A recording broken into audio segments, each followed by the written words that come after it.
So you watched the Lamar Odom documentary. I read Lamar Odom's memoir for the second time. Here's what Netflix left out. Warning, this memoir was sad. Like really, really, really sad. And if you're not prepared to hear about a very sad life and probably maybe some negative thoughts about that, click away. This is not the video for you. There's a more upbeat video than this one. You've been warned. This program was made possible by contributions to your PBS station from viewers like you. Thank you. Hello, my darlings. Overly curious pop culture philosophers, armchair psychologists, and anyone who has ever watched Keeping Up with the Kardashians, Chloe and Lamar, or a Lakers game and thought, this can't possibly be the whole story. Welcome back. On the chopping block today, Lamar Odom's memoir, Darkness to Light, because he's put himself back on the map, not just with his most recent DUI arrest, but because he insists on rewriting his narrative. It's not a story just about the Kardashians or drugs. It's really a story of triumph. For Lamar Odom, triumph on the court came naturally. Look out if it goes. He was a basketball virtuoso from an early age, a college phenom. 30 feet away, jumper in the air, he got it! Who became one of the NBA's biggest superstars. Lamar Odom, taps down the shot. He seemed to have it all, a booming career, and a hit reality show with his famous wife, Chloe. And dear viewer, as you and I both know very well, the problem with rewriting narratives is that print is forever. And when someone who has lied and distorted the truth decides to tell you their story, you can't just accept it at face value. You have to interrogate it. Like my grandma used to say, what's done in the dark will come out in the light.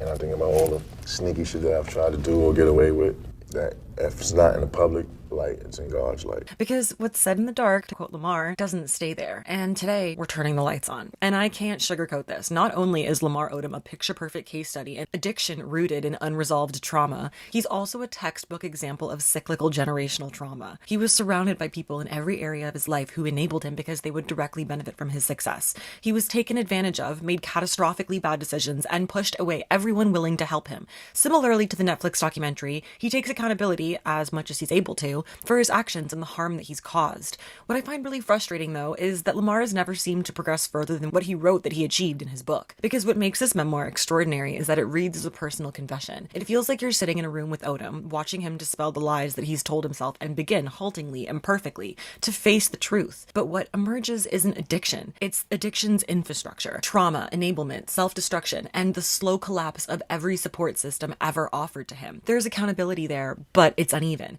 There's remorse, but it doesn't resolve anything. And I have a lot to say about it. Welcome back. The Studio Meeks.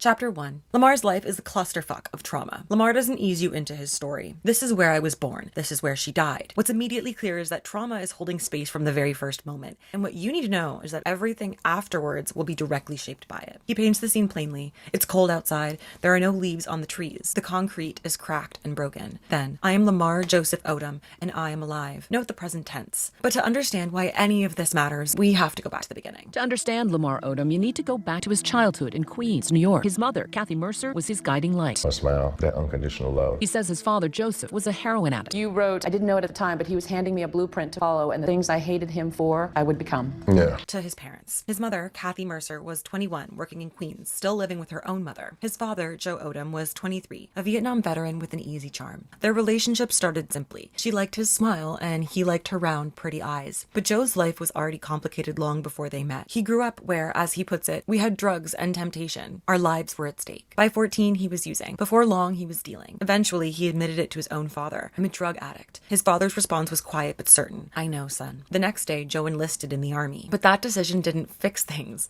Vietnam exposed Joe to violence and trauma that followed him home, along with the deepened heroin addiction. Lamar doesn't soften it. They were made to kill people they didn't know, and it destroyed my father psychologically. When Joe returned, he was, in Lamar's words, a broken man, struggling with paranoia, depression, addiction. Eventually, he found work as a janitor in the Woodside houses in Queens, where he reconnected with Kathy. They made promises to each other about the future, about the family that they would create. Lamar reflects on those promises with adult distance. The things a man will tell a woman. In the end, Lamar became the only thing they truly had in common. The most consistent presence in Lamar's early life was his grandmother, Mildred Mercer. Born in rural Georgia in 1934, she moved north to New York and built a home in South Ozone Park that became a gathering place for family and community alike. Graduations, birthdays, wakes, new jobs, all of them were reasons to gather. For Lamar, this represented stability in a life that rarely felt steady anywhere else. years. There was a brief period around 1985 when he was 6 when his parents lived together in Far Rockaway. I was part of a complete family, he notes. Even as he recounts it, it feels distant and temporary. When he reflects on his childhood, he admits he has to search to find positive memories. The ones that come most easily involve fear, pain, and anxiety. By the end of the chapter, all the future context, the success, the recognition, the public image, it all falls away. What's left is simple and heavy all at the same time. A frightened, powerless 10-year-old boy, not an athlete or a celebrity, just a kid trying to make sense of a life that has already demanded more from him than it should. This is where the story begins, and it sets the foundation for everything that follows. Chapter 2, The Blueprint. The marriage didn't last. It couldn't. Lamar says it plainly. That's when the violence started. He was too young to understand the reasons, but he understood the sound of it. The shift in the room when his father's anger took over. I knew what it felt like to see my father hit my mother. What stays with him isn't this moment, it's what comes after. Her screams and then muffled cries made me feel powerless. That feeling of being there but being unable to do anything settles in early. The habit of detaching, pushing away painful moments out of reach just to keep going. This damage isn't temporary. Lamar notes. It scared me. What's worse, it scarred me. My father was a heroin addict. So of course he probably didn't want to be in the house. I remember them always fighting. That's the reason why I had so much hatred towards him, because I thought in my mind, that's the reason why she left him. You know, those are things that, you know, a 6-year-old shouldn't see. Any 6-year-old. Just the volatileness that can be in a house. His mother reached a breaking point and kicked Joe out. Eventually, his mother left his father. She and a young Lamar moved into his grandmother's house, where they shared the same room. But it doesn't resolve things the way that you might expect. When a father leaves, he doesn't really disappear. He lingers. Joe becomes, in Lamar's perfect description, as much a rumor as a mystery. Not fully present, but never fully gone. Joe drifts to the edges of Lamar's life. Small amounts of money, a gift here and there, nothing resembling consistency or accountability. Do you have any relationship with your father? What's that? What's a father?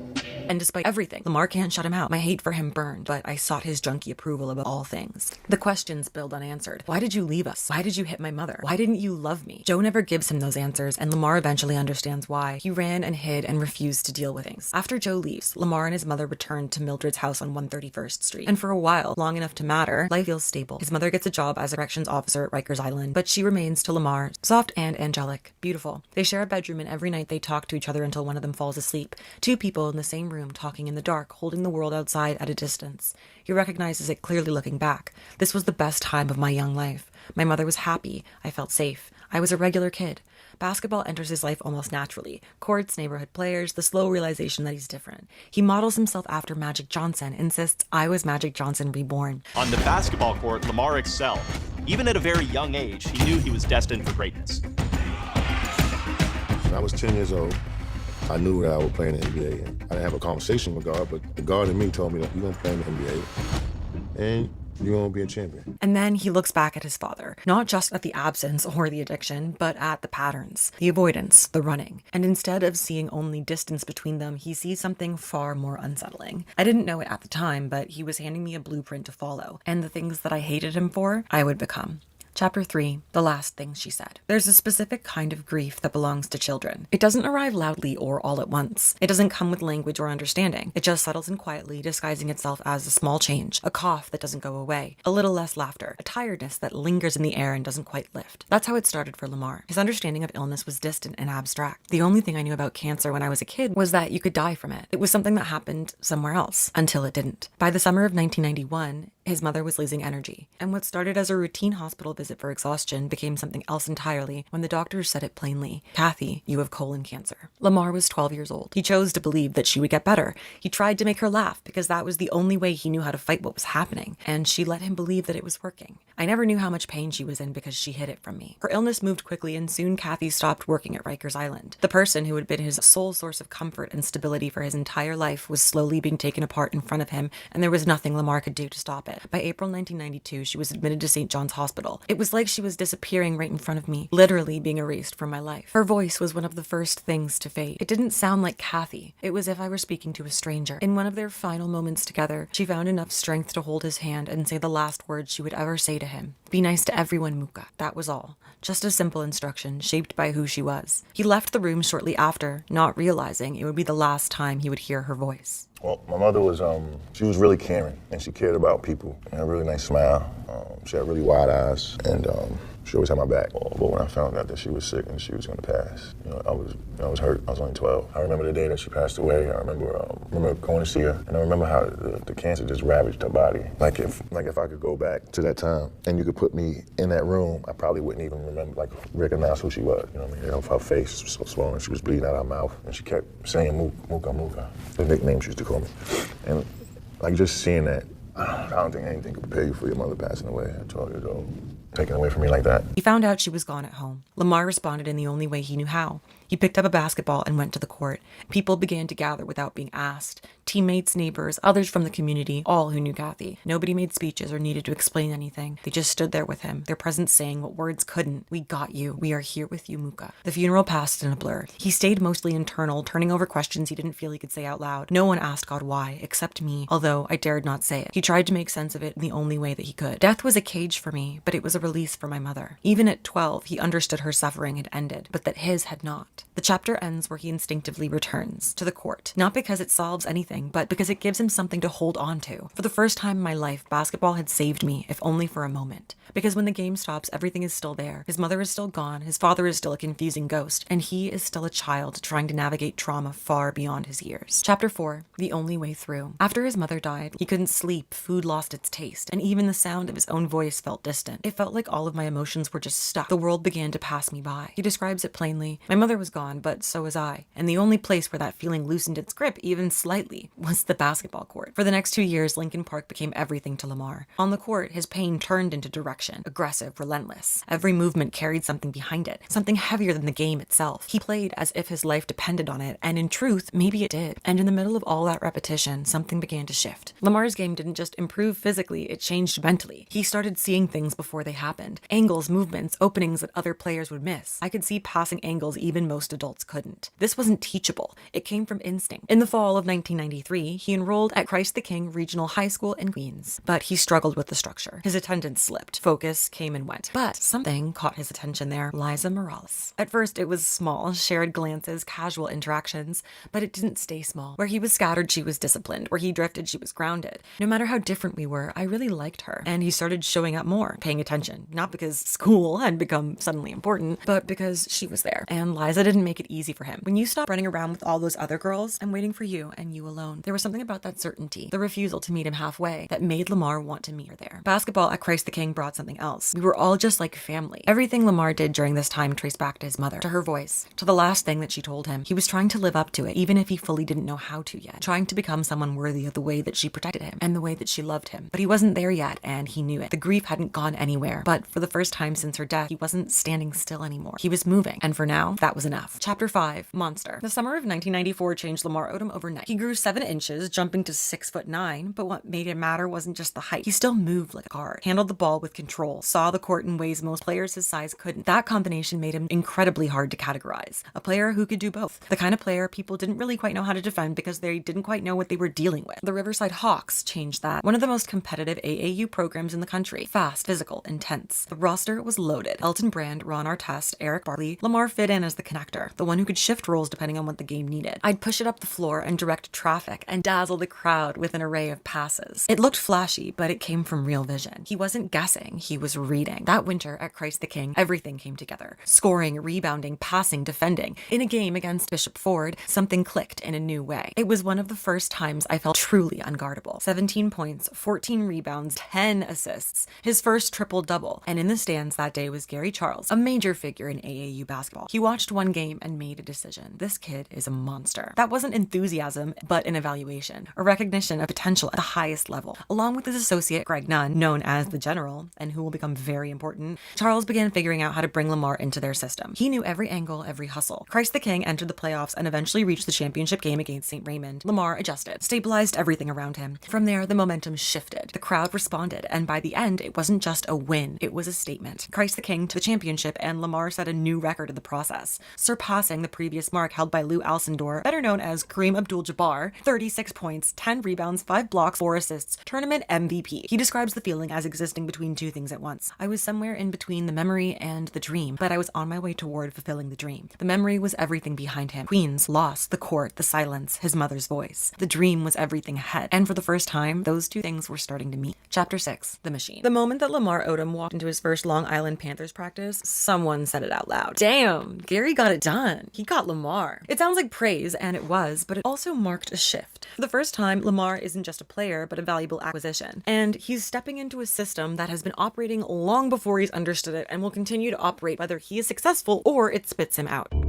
Despite his poor grades and dabbling with marijuana, he became one of the most celebrated high school basketball players in the country. He shows up in what he's always worn, Air Jordans, familiar, comfortable, and gets stopped at the door. No, you're not playing in those. Adidas replaces it on the spot. No explanation needed because the explanation is built into the moment. This is bigger than basketball. It's alignment. It's branding. The early stages of a system where players are being positioned even before they fully understand what they are a part of. Within that system, Greg Nunn becomes his anchor. Structured, steady, disciplined in ways Lamar isn't. But Nunn also sees something deeper and says it directly. On the court, you're a killer, but off it, you don't seem to care about anything. Lamar brushes it off. That's just how I am. Even then, there's an awareness underneath that answer. It's not indifference, it's absence. The version of Lamar that fully exists is the one on the court. Everywhere else, he's still partially somewhere else, still carrying something unresolved. That summer, the team travels. California, Pennsylvania, Las Vegas, with no real supervision and no safeguards. Later in the summer, they arrive at ABCD camp. Vaccaro was fired from Nike and went to Adidas with Rob Strasser and Peter Moore. They knew they needed to find that next guy, so they sent Sonny to New York to do it again. Sonny was running the ABCD basketball camp with some of the best high school prospects. I was fired from Nike. I had other jobs. From Kobe Bryant to LeBron James, Nike to Adidas, Sonny had seen and done it all. Yet it's not just what Sonny did in the shoe industry. Sonny was always focused on the next generation and did so through projects like the ABCD camp launched back in '84. I started that camp the year we signed Michael. That camp was an evolution of the All-Star game I started when I was 24 years old, which got me to Nike, which got me to Michael Jordan, which got me to the camp, which got me to Ed O'Bannon later. All these things got me somewhere else. Kobe stands out immediately, obviously. Controlled, deliberate, already carrying himself like someone who knows exactly where he's going. NBA. When the AAU season ends, everything disappears just as quickly as it's formed. Lamar's back in Queens with too much space and silence, and he fills it however he can. Friends, video games, drifting through days without direction. Weed becomes a part of his environment. Without basketball, there's nothing separating him from the weight that he's been carrying. What he feels is simpler, but just as heavy. Fear. Constant, low-lying, always present. So he leaves. Even when there isn't a practice, he creates one. Coach needs to see me. And just like that, he's gone. Back to the court, the only place where things make sense. The only place where he's fully there. Chapter 7, Liza. After the championship, after the MVP trophy, after the summer on the AAU circuit, Lamar Odom came back to school as someone different, and everyone could feel it. Recruiters calling all hours. Women, not girls from school, but women, suddenly paying attention to a 16-year-old who stood 6'10" and moved like someone 10 years older, and Lamar loved it. Basketball turns Lamar into a local celebrity. Girls fawn all over him, and he loves it. The womanizing begins. My stock was soaring, and the attention I received from women increased tenfold. But he couldn't stop thinking about Liza. She had known him before any of this, before the championship, the rankings, the recruitment letters, and the women who assumed that he was grown. So one night, instead of doing homework, he stayed up writing her a love letter. His handwriting was barely legible. By the time he finished, the paper looked, in his words, like a wrinkled shirt exhumed from the back of his closet. He folded it carefully and put it in his jacket pocket. Around 1 a.m, he reached for the light and stopped. His mother's bed was a few feet from his. Her jewelry sat on the dresser, dusty, untouched, exactly where she had left it. He said a prayer, not to God, to Kathy, because there are things that you want to tell your mother, things that don't have anywhere else to go, and this was one of them. He wanted to tell her about a girl. He handed Liza the letter the next day before 6th period study hall. "What's this?" "Just read it," he said, and disappeared down the hallway. She read it out loud to her friends. She was flattered. Later that day, she found him in the hallway, reached into her purse, handed him a piece of paper with her number on it. The letter worked. They talked on the phone almost every night. Landlines, one number, his grandmother or his aunt picking up the receiver somewhere else in the house. Lamar yelling, "I'm on the phone!" into the hallway. 2 weeks in, they went on their first date, Independence Day at the movies, where they doubled with another couple to keep things light. He loaded his pockets with candy at the concession stand. In the lobby afterward, he finished a blow-pop lollipop and fashioned the stick into a ring, put it on her finger. "You know you're going to be my wife one day," he said. Her lips pursed. Her eyes assessed him, and then her features softened, and he kissed her for the first time. The nation's top-ranked high school basketball player, 6'10", being recruited by every major program in the country, stood in a movie theater lobby with a lollipop stick ring and meant every word of it. Liza Morales was his high school girlfriend and his first love. Lamar's career was shooting up. That attention brought more women, and we really used to get into it about the women. Junior year brought a rematch with St. Raymond's. This time, it wasn't close. Lamar finished with 28 points, 16 rebounds, 8 assists, and 4 blocks. Tournament MVP. Again, the regular season 25-0. The New York Times called him a one-man wrecking crew. And then Rice High School happened. They jumped out 12-2. Christ the King clawed back, tied it at halftime, but Rice's ball movement was cleaner and their hustle relentless. Overtime, 1.3 seconds left. Rice's Bavon Robin drove the full length of the floor and hit a shot off the backboard that had no business going in. It went in. Christ the King lost. Lamar sat on the bench and buried his head in his hands. 48-3 over 2 years. A CHSAA championship scoring record. MVP trophies and a love letter that worked. A girl who might actually be his wife one day. And all he could think about was coming back and taking what was his. That's who he was at 16. Grieving, distracted, being pulled in every direction by women and recognition and the particular chaos of becoming famous before you're even old enough to drive. And still, underneath all of it, completely consumed by the game. It wasn't just passion, and it never had been. It was survival. And survival doesn't take losses lightly. Chapter 8, Damaged Goods. Ron Artest is one of the most complicated people Lamar Odom has ever met. He says this up front without hesitation and then spends the entire chapter proving it. If you know Ron Artest, the suspensions, the incidents, the eventual name change to Meadow World Peace, you have a picture of him in your head. Queensbridge, rage, the brawl at the Palace of Auburn Hills. That picture isn't wrong, it's just incomplete. At an AAU tournament, wall-to-wall basketball, 6 games running simultaneously, college coaches moving between courts like they're working a buffet, Lamar was on court 4. Ron Artest, who weeks earlier had rolled up on Lamar outside a tournament with 20 people from Queensbridge, ready for war over some imagined slight about who was the best player in the city, was all the way over on court 1. A player named Felton dropped a devastating blow to Lamar's face mid-game. Lamar went down hard. The play moved on. Almost nobody noticed. 3 courts away, Ron Artest saw it happen. He dropped everything, left his own game mid-play, sprinted across 2 active courts, games in progress, bodies in motion, complete chaos, and arrived at Lamar's side with both fists raised and murder in his eyes. Who the fuck hit Lamar? The whole gym stopped. By some miracle, nobody got ejected, though Lamar walked away with a broken nose.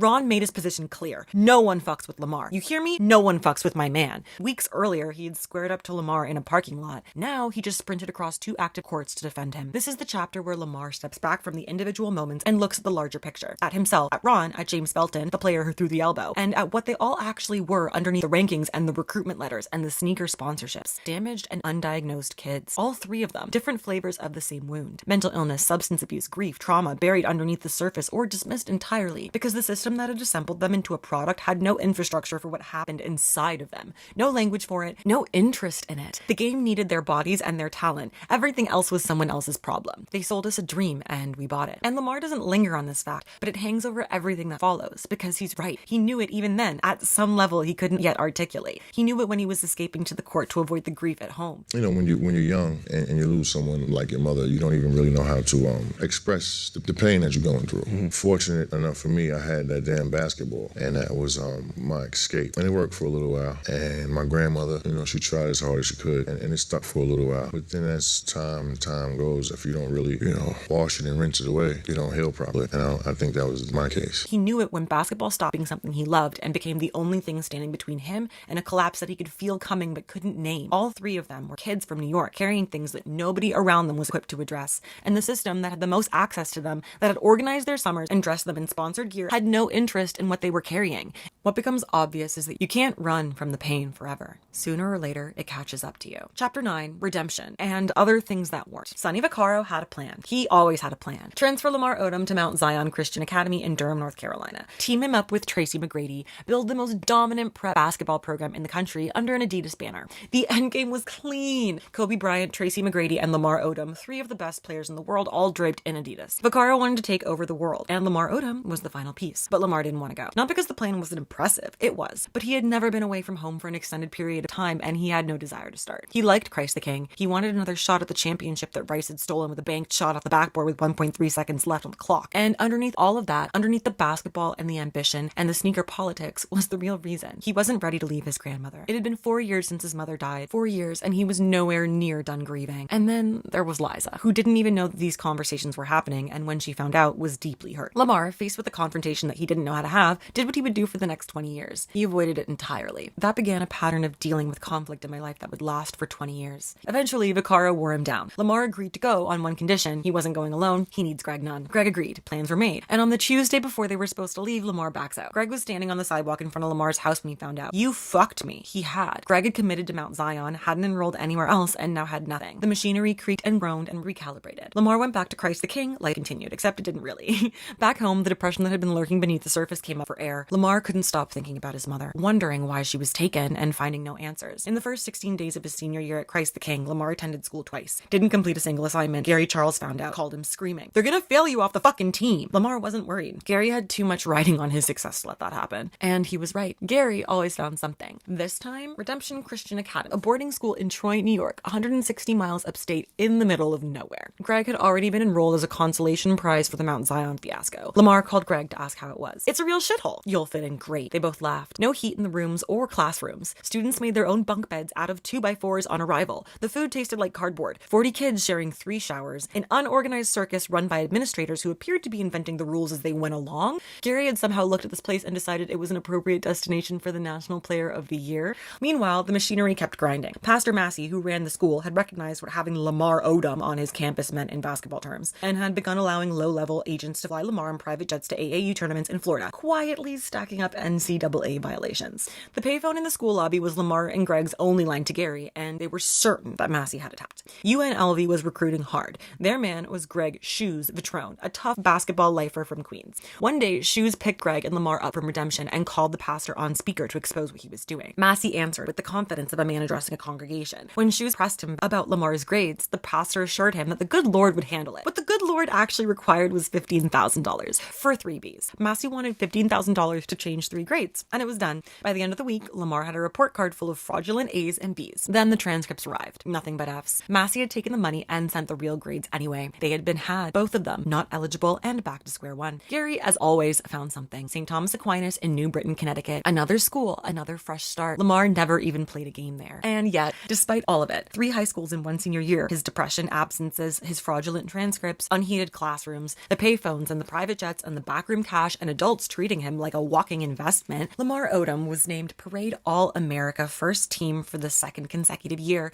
National Player of the Year, McDonald's All-American. The machinery had chewed through him and he had somehow emerged from the other side with every honor available to a high school basketball player. St. Thomas Aquinas, where he technically completed his senior year, sits abandoned now. Overgrown lawn, discarded desks, rusty lockers. On a wall of the art room, a mural with mountains against a blue sky and the words painted over them, "Climb high, expand your horizons." Lamar saw that. He had survived everything that the system had thrown at him. Not because the system cared about his survival, but in spite of the fact that it didn't. And that distinction would matter. For a long time, it would matter enormously. Chapter 10. The bathroom. There were 4 hats on the bathroom counter. Kentucky, UNLV, Connecticut, and a Knicks hat, representing the option nobody in the room was supposed to say out loud, but everyone was thinking. Skip college entirely and go straight to the NBA. The hotel suite in Auburn Hills, Michigan was full of people. Gary Charles, Greg Nunn, Sonny Vaccaro, his family members, everyone with an opinion, everyone with a stake, everyone talking at once. The deal was simple. Lamar goes into the bathroom, locks the door, makes a decision, and comes out wearing a hat. He went into the bathroom. He did not pick up a hat. He sat on the toilet and stared at the wall, paced, lay in the tub, curled up on the floor. He did push-ups. He splashed water on his face until it dripped off his cheeks like he was crying, and then he looked in the mirror and asked himself whether he actually was. I wanted to feel something and nothing at the exact same time. He was in there for 2 hours. Here's the thing that nobody in that hotel room knew. Lamar already knew where he wanted to go. UCLA. But there was no UCLA hat on the counter. Let's rewind. 5 months earlier, UCLA head coach Jim Herrick had been fired due to an outsized expense report, supposedly improper recruiting dinner, and allegations of falsification. With him went Lamar's first choice. No coach, no program, no hat on the counter. Just a bathroom in Michigan and 4 options that he didn't really want. He thought about his mother. Just be nice to everyone. Go with what's in your heart. He reached for the UNLV hat. He still didn't want to put it on. He came out holding it. Gary took the hat, put it in a custom Adidas bag, and started making calls. Rick Pitino at Kentucky was going to receive this news very badly. Pitino was unreachable. Gary paced and stressed while Lamar did the press conference with Dick Vitale and felt for the first time in weeks like something had been resolved. Then Gary excused himself to go to the bathroom. Aunt Janine followed him, grabbed him by the throat at the urinal, pants around his ankles, screaming that UNLV was Gary's deal and Kentucky was supposed to be the move. They made up 2 weeks later when Pitino left Kentucky for the Boston Celtics, rendering the argument completely moot. He went home to Queens, met Liza for a slice of pizza. His senior year had been so fragmented. Christ the King, then Redemption, then St. Thomas Aquinas. 3 schools, 1 year, no coherent narrative. He had completely forgotten about prom. Liza reminded him. "I can't believe it's almost over and prom's coming up," she said. "Who are you going with?" "No one really." "Do you want me to go with you?" "Yeah, sure." Okay. He was relieved that she'd said yes. He owed her that much. He'd left Christ the King without telling her. She'd found out through friends, had been hurt and confused, and locked him out for months while he was too embarrassed about flunking out to explain himself. The prom for the graduating class of 1997 was held at a hall in Flushing Meadows, Queens. When Lamar saw Liza, he thought she looked like an angel. Her dress was royal blue, her favorite color. People asked him about UNLV all night, but he didn't want to talk about it. He wanted one night outside of the machine. At the end of it, he was on the dance floor with his arms around her, slow dancing, quiet, and present. He had lollipop stick ringed her finger in a movie theater lobby 2 years earlier and told her that she was going to be his wife. He still meant it. Whatever came next, UNLV, the investigation already quietly forming around his SAT scores, Las Vegas in the summer heat, none of it had arrived yet. For one night in Flushing Meadows, Queens, Lamar Odom was just a kid at prom. It was, he understood even then, exactly as temporary as it sounds. Chapter 11, Las Vegas. Lamar Odom arrived at UNLV in June 1997, ready to play basketball. The roster was built for something real. Predictions had them penciled in as a Sweet 16 team. Lamar was the centerpiece, the National Player of the Year, the reason people were paying attention again, buying tickets. He couldn't wait to get on the court. There was just one problem. During his senior year, someone had taken Lamar's SATs for him. He says this plainly, without ceremony, not as a confession exactly, more as a fact he's been carrying long enough that it no longer surprises him to say it out loud. He rarely studied, devoted almost no time to schoolwork, and was, by his own assessment, a genuinely bad test taker. Not because he wasn't intelligent, because he couldn't concentrate. He had never been formally diagnosed with ADHD. The world that he came from didn't have language for it, and his entire academic life had been a series of workarounds engineered by people who had financial stakes in his eligibility. But the man who took Lamar's SATs didn't get caught. He made an entirely different mistake. He scored a 1200. Gary Charles found out and lost his mind. A 1200? Are you fucking kidding me? Lamar's a C student. What, is he going to the Ivy League? A score too high for the player it was supposed to represent. A number that didn't match the transcript. A flag the NCAA couldn't ignore. Sports Illustrated reported the investigation, and UNLV rescinded his scholarship. Out of high school, he gets a scholarship to UNLV, but it gets rescinded when the school finds out he cheated on the SAT. Someone took the test for him. Lamar describes it as one of the darkest days of his life. Not because it was unexpected. Somewhere underneath everything, he had always known that his shortcuts had a cost, but because of what happened after that. Gary Charles and Sonny Vaccaro went silent. The men who had been engineering his career since he was 15 years old, who had dressed him up in Adidas gear and arranged fraudulent transcripts and found schools that would take him, simply stopped answering. For 2 days, Lamar sat in his Las Vegas apartment in the dark and tried to reach them. Nothing. The news itself was delivered by Barry Slice Warzin, a 37-year-old assistant coach from Brooklyn who called everyone judge and had barely spoken to Lamar directly before that moment. Head coach Bill Bano had cried when he told Shoes Vitrone. Shoes had broken down too. Neither of them could bring themselves to deliver the news in person, so they sent the guy Lamar barely knew. He sat in that apartment alone for days, 116 degrees outside, but it felt like the coldest place on earth. I felt like I didn't have a friend in the world and was without a clue as to what my next move would be. The feelings that he'd been managing his entire life, the abandonment, grief, the specific loneliness of a kid who lost his mother at 12, came roaring back with nothing to hold them. And the realization that the people who had positioned themselves as his protectors had been protecting their investment, not him. One night in his wallowing, Lamar decided that he needed to get out. Even though he didn't have a license, he borrowed a car, picked up a couple of 40-ounce beers, and went driving through Las Vegas. He picked up a woman. She was an undercover Las Vegas cop and arrested him the moment he started negotiating for her services. The nation's top recruit, dismissed from UNLV and now in a Las Vegas holding cell. I felt like a failure. Here's the full picture of that stretch. Lamar's been kicked out of college before playing a single game. He's been abandoned by the adults who had managed his career for years. And underneath all of it, underneath the shortcuts and the workarounds and the men who sold him dreams and disappeared when the bill came due, was the thing that Lamar had never been given the tools to address. The ADHD nobody diagnosed, the grief that nobody treated, the depression that had been following him since 1992. The system had needed him functional enough to perform. Everything else, the concentration, the schoolwork, the emotional processing, the actual interior life of a human being, was someone else's problem until it became his. In Las Vegas, at 18 years old, it became entirely his. Chapter 12. Rhode Island. Lamar needed to get out of Las Vegas. Fast. Eventually, Gary resurfaced, the way Gary always resurfaced, with a new plan and no acknowledgement of the failed last one. Sonny Vaccaro called Jim Herrick. Herrick, the former UCLA coach whose dismissal had removed the one school Lamar actually wanted from the equation, had landed at the University of Rhode Island. A few phone calls, some paperwork, a lawyer hired to navigate admissions, and Lamar Odom was headed to Kingston, Rhode Island. He was admitted as a non-matriculating student. Then, without basketball for the first time in his life, he started to fall apart. The depression finally caught him fully, and for the first time he sought professional help. A doctor ran tests and put him on Prozac. It calmed me down and it kept me sane. One night in October, everything came all at once. UNLV, Sonny being red-shirted, his mother, the pile of woes he'd been managing since childhood, arriving simultaneously with no basketball to absorb any of it. He found an unopened bottle of Bacardi Limon. 18 years old, barely any experience with hard liquor. He sat on the living room floor and started drinking, finishing the bottle in under an hour. The next morning, the sun came up and his roommate T-Bell found him behind a girl's building next to a dumpster, wearing a wife beater, boxers, sneakers and one sock on his knees in the dirt. In January 1998, the university released a statement. Lamar had failed to maintain his 2.4 GPA. He was academically ineligible for the spring semester. Without him, Rhode Island had one of the best tournament runs in the program's history. Knocked off number 1 seeded Kansas, made the Elite Eight for the first time ever. Lamar watched and felt the specific anguish of knowing exactly what he had cost them. If I had been eligible, we would have certainly been a Final Four team or possibly national champions. When the season ended, he found out he was eligible again. Grades were in order. Perhaps the most intriguing prospect is the versatile 6'10" small forward Lamar Odom from Rhode Island. Tremendous young talent. He has the ability to make teammates better, but yet will rise to the occasion and take the big shot.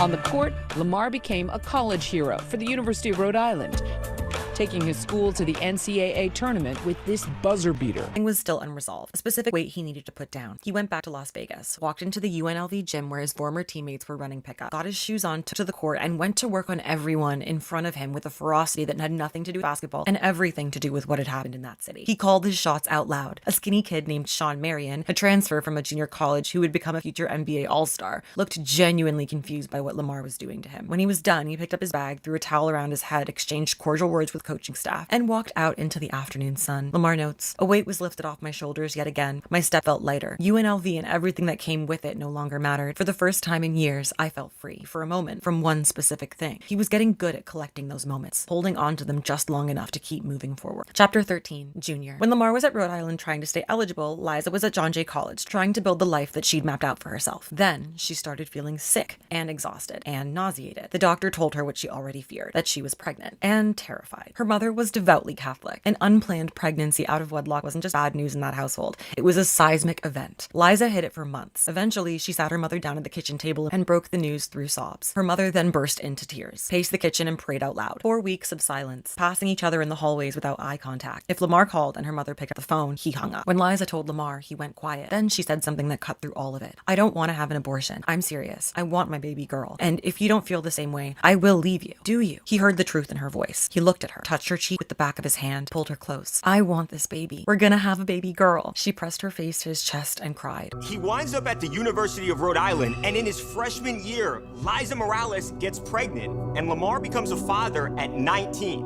I remember my grandmother saying, you're not gonna be like your father, right?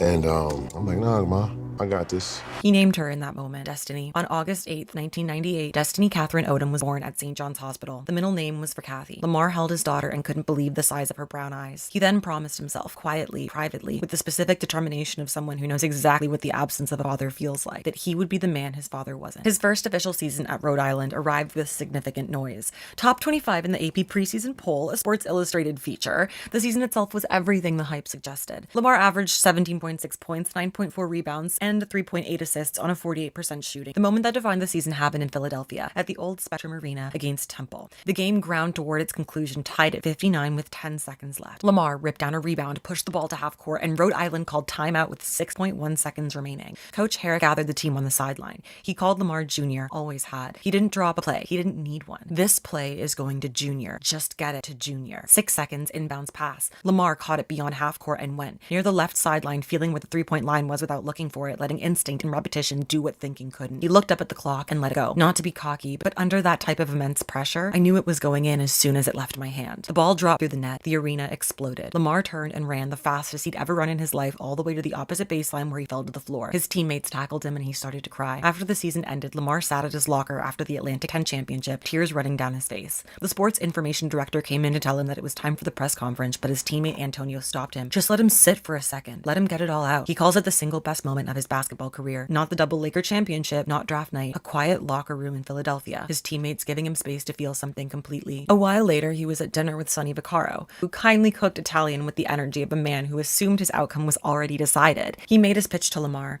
talked about everything that they'd been through together, mentioned that he loved him like family, talked about his years of investment and loyalty. Vaccaro said, I want to sign you to Adidas, and I want to be your personal manager. Lamar paused for a moment. Then he thought about Las Vegas. He thought about how Sonny didn't answer the phone, realized that everything everything Sonny was saying was about lining his own pocket. No, said Lamar, flat, immediate, without consideration. Sonny, who had built the entire dinner around the certainty that this was just a formality, sat at the head of his own table in complete silence. But Lamar was back in Las Vegas, back in a dark apartment in 116-degree heat, trying to reach two men who weren't answering their phones. A $12 million offer was supposed to make him forget that. In Vaccaro's dining room for the first time, Lamar stood up for what he believed. I was proud of myself. Lamar never wore Adidas again. The kid, who had been sold since he was 15 years old, had finally reached the end of his patience with the machine. He was going to the NBA, but on his own terms, for the first time in his life. Chapter 14. Welcome to the NBA. 2 months before the 1999 NBA draft, Lamar signed with agent Jeff Schwartz, whose primary focus at the time was tennis. People raised eyebrows, but after years of being managed by people whose interests were adjacent to his at best and opposed at worst, Lamar wanted someone who would just tell him the truth. Schwartz set him up with a Nike deal, less money than Adidas would have offered, but Lamar didn't care. Having that money opened up a whole new world for me and divided my attention when I was supposed to be focused on the draft. Which brings us to Greek Fest. The Chicago Bulls had the #1 pick. They wanted Lamar. They were sending a chartered jet to Teterboro Airport. Greg called the night before to confirm the workout. Half an hour later, Lamar called back, told him the workout was canceled. Greg didn't think anything of it. Come pick me up anyway. We're going to Greek Fest. Around 4 p.m., Greg noticed his phone. 12 missed calls from Gary Charles, screaming so loud in voicemail, the distortion made the words almost unintelligible. Where the fuck are you guys? They've been waiting for 6 hours. Who, you may wonder? Jerry Krause and Tim Floyd, sitting on the plane at Teterboro, waiting. The workout hadn't been canceled. Lamar had just lied because he simply didn't want to go. The idea of being the singular answer for a struggling franchise felt like something he wasn't built for. Or maybe, more accurately, something he wasn't ready to want yet. He had Greg call the Vancouver Grizzlies, who held the second pick, and inform them not to draft him. Greg was 19, a sophomore guard juggling a full course load. He was not, as Lamar notes with dry affection, Jerry Maguire. But he made the call regardless. Draft night. The Clippers were on the clock with the 4th pick. Lamar didn't want that either. The Clippers were the league's doormat. He told Jeff Schwartz exactly this. Then Elgin Baylor called. 4th pick, Los Angeles Clippers. Welcome to the NBA, Lamar. After college, it's on to the NBA. Lamar Odom from the University of Rhode Island. Looking forward to being an LA Clipper. It's going to be a great year.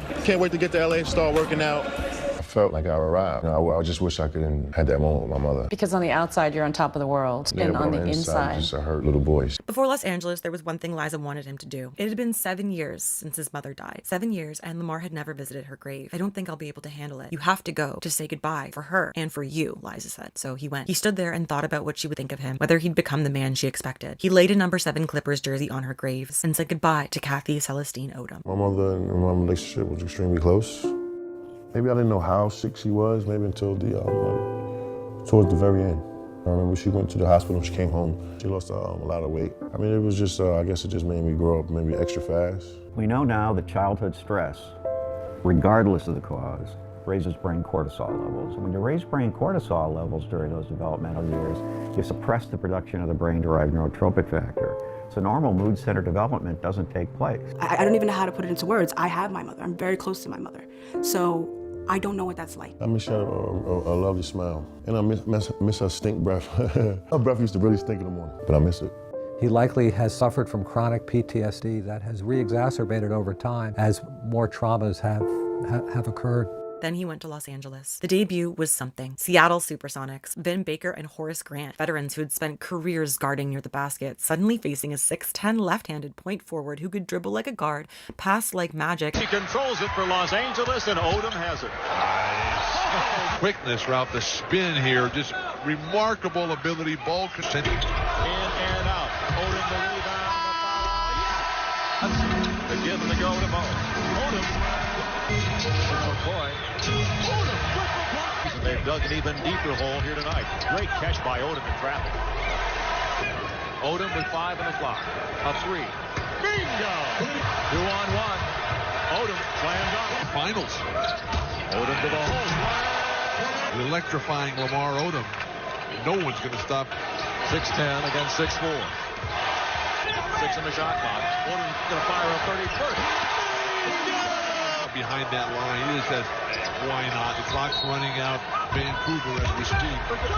15 rebounds. And they had at the start of the game, they had a tremendous number of opportunities that they couldn't finish. They didn't know what to do with him. Nobody did. 30 points, 12 rebounds, 3 assists, 2 blocks, 2 steals. Lamar thought, this is going to be easy. I'm going to tear this league apart. The Clippers finished 15-67, worst record in the league. Lamar finished the season averaging 16.6 points, 7.8 rebounds, 4.2 assists, 1.3 blocks, and 1.2 steals. First team all-rookie. The individual performance was undeniable even as the team around him fell apart. If I didn't win MVP someday, it would be my own fault. He was thinking big. After everything, Queens, his mother's grave, the crack concrete, the empty bedroom, and the bankruptcy of the machinery that had processed him since he was 15, he was finally here, finally playing, finally doing the only thing that had ever made complete sense to him, except he had no idea what was coming. Chapters 15 through 17.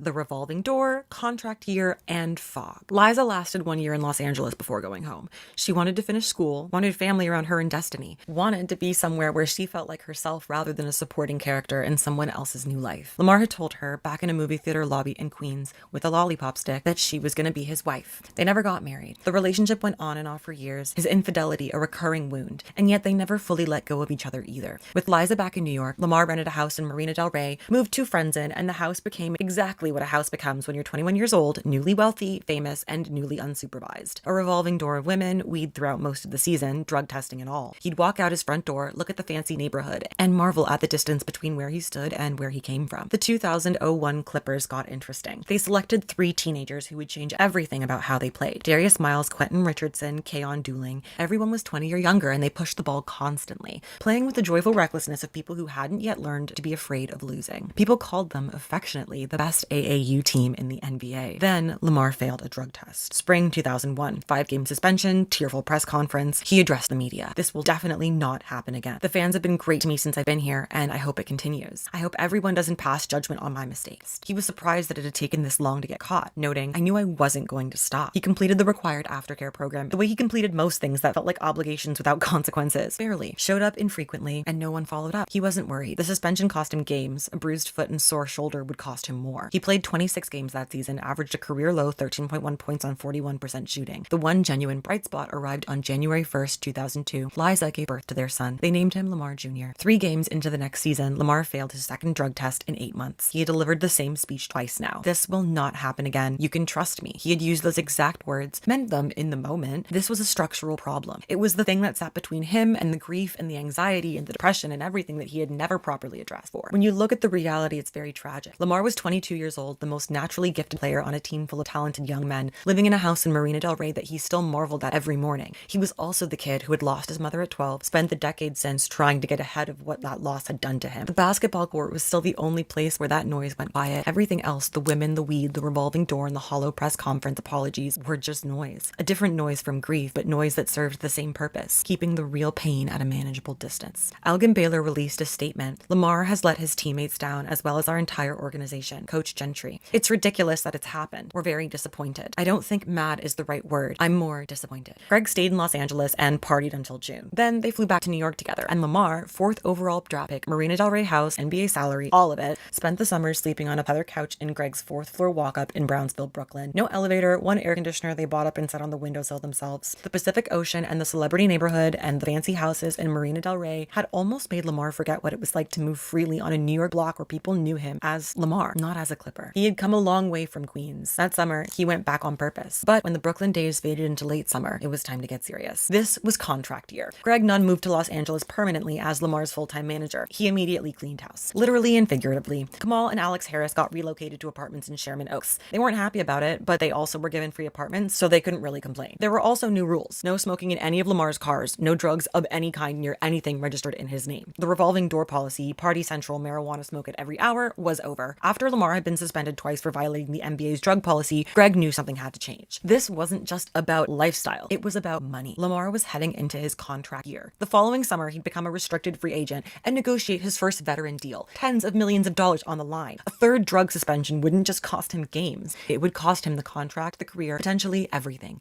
He'd be on a train back to Queens, and it would be entirely his own fault. Greg drove him to every practice that season, attended every game, home and away, staying at team hotels, arranging flights from city to city. I have to watch you to 24/7 so you don't fuck this up. No failed drug tests, not one. The contract year objective had been achieved. The team, however, was falling apart around him. The Clippers initially had promised so much. Elton Brand, the young core, the sellout crowds, the buzz that had briefly rivaled the Lakers. But after the All-Star break, the life had visibly drained from Coach Gentry's eyes. The team had blown 24th quarter leads, more than any team in the league. They couldn't guard anyone. They were getting booed at home. Players started thinking about vacation plans before the season even ended. On March 3rd, 2003, with the Clippers at 1939 and riding a 6-game losing streak, Gentry was fired. After 3 years, an 89-133 record. That was it. Lamar battled injuries through the collapse, played 49 games, averaged 14.6 points, 6.7 rebounds, and 3.6 assists. Numbers that were fine without being spectacular, accumulated during a season in which the most important stat was the one that didn't appear in the box score. No failed drug tests. For the first time in 3 years, he'd made it through a full season clean. Greg's 24/7 surveillance had worked, or Lamar's own understanding of what was at stake had finally penetrated, or some combination of both. Either way, the contract year objective had been achieved, and Lamar felt he played well enough to deserve a significant deal. He was ready to sit down at the negotiating table and set himself up financially for the rest of his life. Boy, was he in for a surprise. He leaves that there. Then the call came. Late night, New York number, Aunt Janine. Lamar, your grandmother has died. He told Greg. Greg turned off the radio. They sat at a red light near the house like the world had stopped mid-rotation. Lamar stayed in the car when they pulled into the garage. He sat there for more than an hour. He didn't cry. Not yet. His grief didn't hit like a brick. It arrived like fog, low and dense, and settling in over everything gradually until he couldn't see a single thing. Mildred Mercer was 80 years old. He sat in the car. He didn't ask why. He just let the fog do what fog does. Free agency negotiations arrived alongside this grief, which is the kind of timing life specializes in when it wants to make things harder. Lamar had spent his 4th season proving himself disciplined enough to stay clean, versatile enough to be valuable, and professional enough to weather a coaching change and a collapsing roster without checking out. He had done what a contract year required, and he was ready for real NBA money, the kind that set you up for life, the kind that reflected what the market actually said a player of his caliber was worth. New Clippers coach Mike Dunleavy, who had been given management authority alongside his coaching duties, sat down across from Lamar with the energy of a man enjoying his own power a little more than the situation warranted. We're prepared to offer you 3 years and $24 million.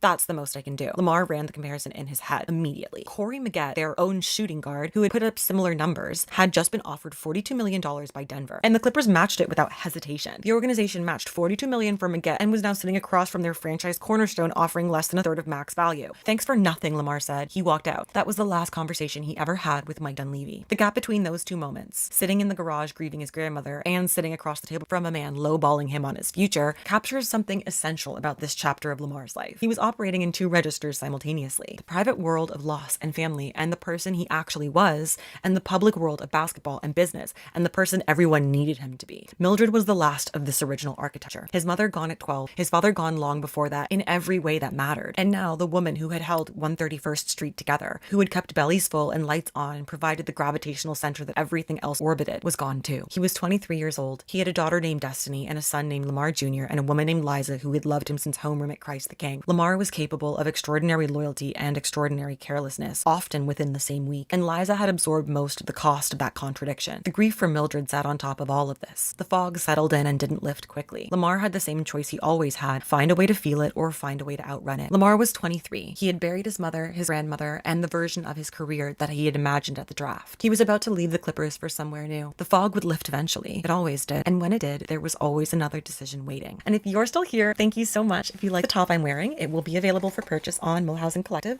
Link down below. I wanted to take a moment to thank everybody here, both new and old subscribers. If you have a moment, please hype this video, like it, and turn on notifications so you never miss another video from yours truly. And leave me a nice comment because it really helped the algorithm. Let me know what you want to see next. Let me know if you like the video. And now back to it. Chapter 18, Carry Us. Pat Riley never asked directly about the marijuana. He hinted at it, made clear it would be unacceptable in his organization, and then assigned Lamar a shadow. David Holcomb, head of Heat Security. Former cop, stocky, brooding, no nonsense. If Lamar was going out to Riley the next morning, given that they went to strip clubs 3 nights a week and regularly left as the sun came up, Lamar has some uncertainty about what exactly those reports contained. Riley was running surveillance and Lamar was living his life. Both things were simultaneously true. Preseason under Riley was exactly what everyone said it would be. 3-hour practices, guys puking and gasping for air for the first week, Riley watching without flinching. Lamar loved it immediately. The structure, culture, camaraderie of a locker room with veterans who knew how to carry themselves. Eddie Jones, Bryant Grant, consummate professionals, alongside a 22-year-old rookie named Dwayne Wade, who was already making plays that left his teammates in awe. This was the environment Lamar had been missing. People who took playing basketball seriously. What followed was something Lamar had been working toward his entire adult life without fully knowing how to get there. A genuine family life. Barbecues in the backyard, birthday parties, movie nights, restaurants as a family,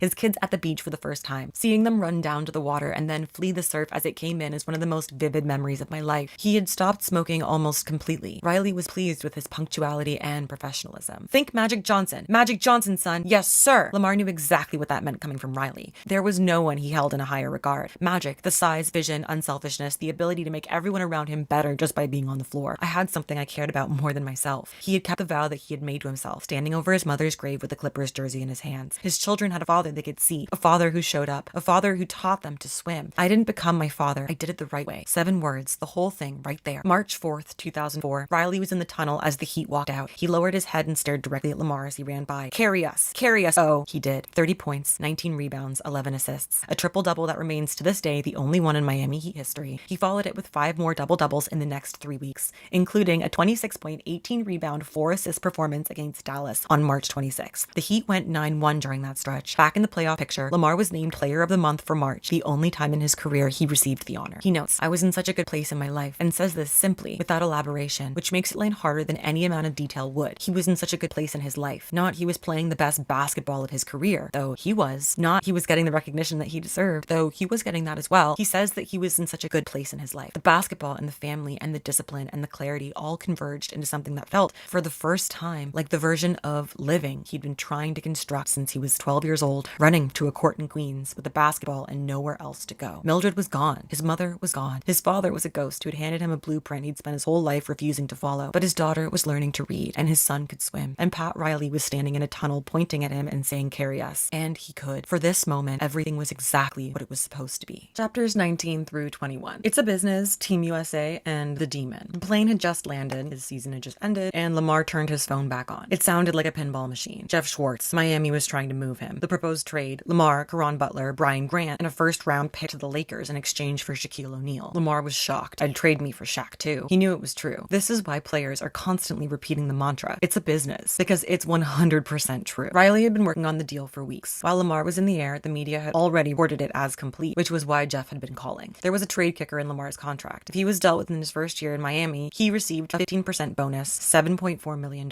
Jeff told him there was a possible out. He could be removed from the deal and replaced with Eddie Jones. Riley was open to it, wanted to keep Lamar if possible, but the Lakers wouldn't move without him. GM Mitch Kupchak had a specific vision. Lamar Odom and Kobe Bryant, a dynamic duo built around the most versatile forward in the league. Kupchak wouldn't budge. Lamar was the key. Without him, there was no trade. His phone rang. "Riley, hey, I'm sorry we're at this point. I don't know what to say. I know you have to do." Riley cut him off. "I just want you to know that I love you." The voice cracked. Riley, always composed, controlled, one of the most formidable presences in the history of the league, was choking up on the phone. Then, completely unexpectedly, I'll pull it, oh." Lamar went to the New York Sports Club to burn off the adrenaline, shot around, worked on his handle, did some weights. Every person he ran into had questions about the trade. The actor, Taye Diggs, quizzed him between sets. Regis Philbin appeared in the cafeteria afterward, characteristically excitable, offering congratulations in that staccato delivery. Lamar was having a hard time taking any of it in. He loved Miami and didn't want to leave. He thought about what the roster could have been, Shaq, Wade, and Lamar, and felt a particular ache of a future that almost existed. 5 minutes later, Jeff called back. Heat owner Mickey Arison rejected any version of the deal that didn't deliver O'Neal to Miami, and Riley, who had said "I'll pull it," was now forbidden by the organization's lawyers from having any further contact with Lamar. The love was real. The trade was also real. Lamar put his head in his hands. He had spent his entire life learning not to trust the adults who said they had his best interests at heart. Gary Charles, Sonny Vaccaro, Pastor Massey, Dan Fagan, an entire infrastructure of men who needed something from him and repackaged that need as care. He had learned, slowly and painfully, to read the gap between what people said and what they meant. And then Riley, one of his all-time basketball heroes, the man who had told him to think Magic Johnson and meant it as the highest possible compliment, had told him "I love you" on a phone call that both of them knew was a goodbye dressed up as something else. It was the most difficult talk I've ever had with a basketball executive, Lamar writes, and he wasn't wrong, because it was also the most honest one. Riley actually meant it. But none of that mattered. Lamar was going to the Los Angeles Lakers with Kobe Bryant, the most storied franchise in the NBA history, with a $7.4 million bonus. Head in his hands in a cafeteria in New York, Regis Philbin's congratulations still echoing somewhere nearby, Lamar felt like crying. Then he got on a plane to Los Angeles. But before the Lakers, Athens. Lamar had been named to the 2004 U.S. men's Olympic basketball team. He would just have to pass a drug test before officially joining, but he had been smoking weed every day that summer. There was absolutely no way he was going to pass. So they ordered a giant rubber prosthetic dildo to be delivered the next day. His trainer, Robbie Davis, guaranteed clean, never used drugs in his life, would urinate into the reservoir. Lamar's drug use, a major hurdle between him and another pinnacle, the 2004 Athens Olympics. He already had 2 drug suspensions in the NBA and had been smoking marijuana. Qualifying for the Olympics required required a monitored urine sample. Lamar's solution? A prosthetic penis. Me and my friend bought it. He peed in it. Clean urine. Yeah. And it worked. By any means necessary at that point. Lamar would strap it on. NBA security officer Robert Montgomery entered the bathroom and handed him a cup. Lamar carefully guided the prosthetic through the zipper opening of his pants and squeezed the shaft to release the urine. Montgomery stuck in a thermometer. Satisfied with the temperature, he said, "Welcome to Team USA." He left. Once the driveway cleared, everyone exhaled, and Lamar went out back to smoke. The 2004 team was in Jacksonville for training camp, then Germany, Serbia, and Montenegro, Istanbul, and finally Athens. The team's personalities clicked faster than expected, given how few of them had played together before. What they shared most visibly, to the considerable frustration of NBA security, was an appetite for nightlife. Turkey produced the most memorable episode. Now, it's important to note that security post 9/11 was unlike anything USA basketball had operated under before. No leaving the hotel without clearance, no unattended movement, friends and family included. But Allen Iverson organized a solution. A players-only night out, secret operation. 11 professional basketball players, everyone except Tim Duncan, assembled in the lobby, executed a side door exit, and distributed themselves into a line of cabs. Mehmet Okur, Utah Jazz forward, Turkey native, owned one of the premier nightclubs in the country. It was 5 floors accessible by boat. 200-foot yachts docked out back. Iverson leading the charge through the entrance into a room containing, by Lamar's assessment, the most beautiful women he'd ever seen assembled in a single space. Around 3 a.m., Iverson moved to organize transport before the group got mobbed. The moment they stepped outside, a dozen paparazzi swarmed them. Flashbulbs everywhere. 3 NBA security vans arrived within seconds, screeching to a halt outside the club. Personnel spilling out visibly unhappy. The jig was thoroughly up. They arrived in Greece the next day, and that was the end of their evading security. The decision had been made to house the team on the RMS Queen Mary 2, a 1,132-foot ocean liner nearly a quarter of a mile long, protected by commandos, motion detectors, gunboats, helicopters, and underwater sensors. The most secure floating structure available to Olympic logistics. It also felt like a ghost town. Apart from some British dignitaries and Saudi princes, the team had the ship largely to themselves. There were dozens of restaurants, a cinema, shopping mall, theater, library, wine bar, and planetarium. They spent most of their time at the ship's club, G32, drinking every night on the second deck. The actual basketball, however, was a different story entirely. The 2004 team was disjointed from the start, and they ended up coming home with a bronze medal that nobody wanted. Lamar played well, one of the team's most consistent contributors through a collective disappointment, but he got his medal. When he got home, he gave it to LJ, who put it on his dresser. Lamar notes that it's still there. Here's what matters. Not the rubber prosthetic, not the thermometer, not Montgomery saying, "Welcome to Team USA," while holding a cup of Robbie Davis's urine. The detail that matters is this. Stopping using never occurred to Lamar. The option of simply not smoking, of treating the Olympics as sufficient motivation to get clean for a summer, didn't register as available. Lamar thought crazy was his only option at the time, and he fully believed that, because the Lakers were waiting. And then we get to the demon. Lamar is a sex addict. Lamar was living a life full of dark secrets.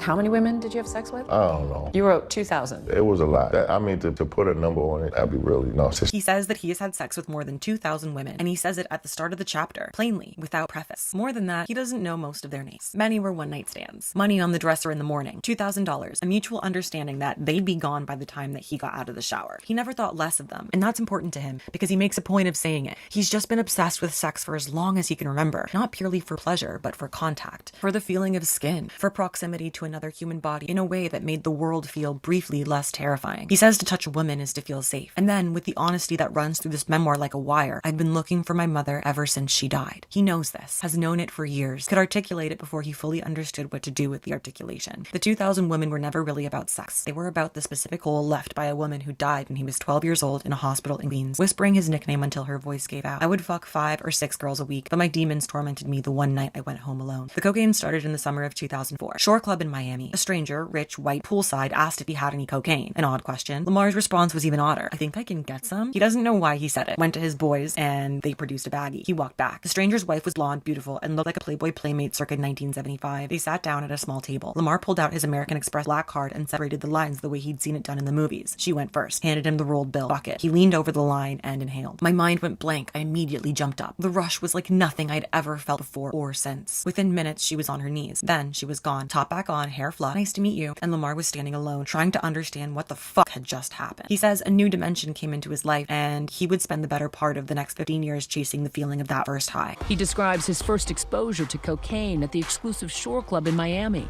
He says he got high with a stranger who performed oral sex on him.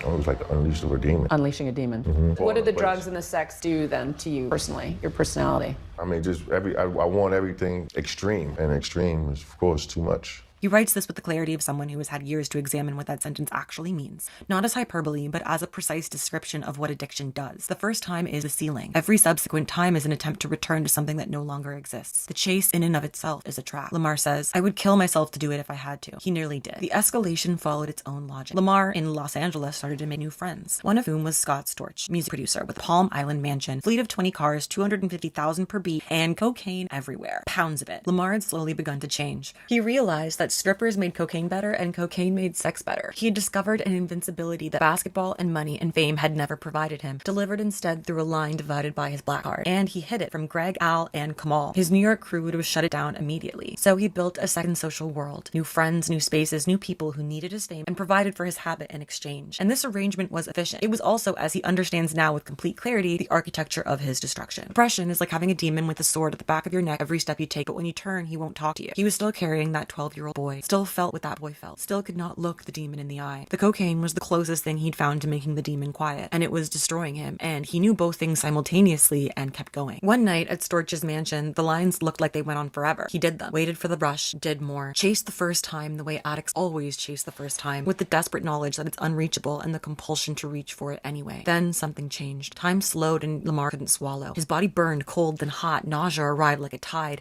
anxiety like he had never felt before, a wave that paralyzed him before he could move. He tried to stand, his 230-pound body felt weightless. He floated, then the light went out and he crashed to the floor. Couldn't breathe, eyes rolled back, lungs tightening, heart fluttering. People rushed in, screaming, voices that he couldn't hear. Someone threw a towel over his head, got him out and in through a back door at University of Miami Hospital. The official diagnosis was dehydration. Yeah, that was it. Anything but the truth. Lamar knew the truth. He had overdosed, come within minutes of dying, had nearly killed himself chasing a feeling that no longer existed in the form that he was chasing it in. He was 39 when he wrote this chapter, writing about a version of himself that was 24, 25, on the Lakers, averaging double figures and double-digit rebounds, winning games, receiving standing ovations, and privately overdosing in a Miami hospital under a fake diagnosis. That demon will always be on the back of a 12-year-old kid. His mother told him, you are your own light. You are a light for all others. At Scott Storch's mansion, at the Shore Club, in the hospital with an IV in his arm and a fake diagnosis on his chart, that light kept going out, but he kept trying to turn it back on. Training camp for the 2005-06 season was 5 weeks away. He told himself that this time would be different. He would straighten out and get back on track. Win. He had said versions of this before, and he would say versions of it again. The demon, as he noted, was patient. It always came back. And somewhere beneath the vow and the self-recrimination and the 5 weeks of attempted recovery, he could already feel it, festering, waiting, calling his name in the dark. Chapter 22, Jaden. Phil Jackson came back. Kobe wanted him specifically, trusted him, needed him, wouldn't hear anyone else's name. Kobe sat down with Lamar early in practice and explained exactly how this was going to work. The triangle, the elbow, the hockey assists, the reads from the high post. We're going to use you in a lot of areas. The elbow, mid post, short corner, to break apart defenses. I'm going to see a lot of overload defenses, so with you flashing to the high post, you've got the talent to be able to catch the ball and look opposite to make those reads and make the right pass. When I get doubled and make that pass, most teams don't have anybody with your length and size to make the right pass. We'll win championships with that hockey assist play, because when I kick it to you, you'll be the one making decisions. Kobe trusted Lamar. Everything else they built together came from that. In the fall of 2005, Liza was pregnant with their third child, and on December 15th, Jaden Joseph Odom came into the world. So in December 2005, Lamar and Liza, who were never married,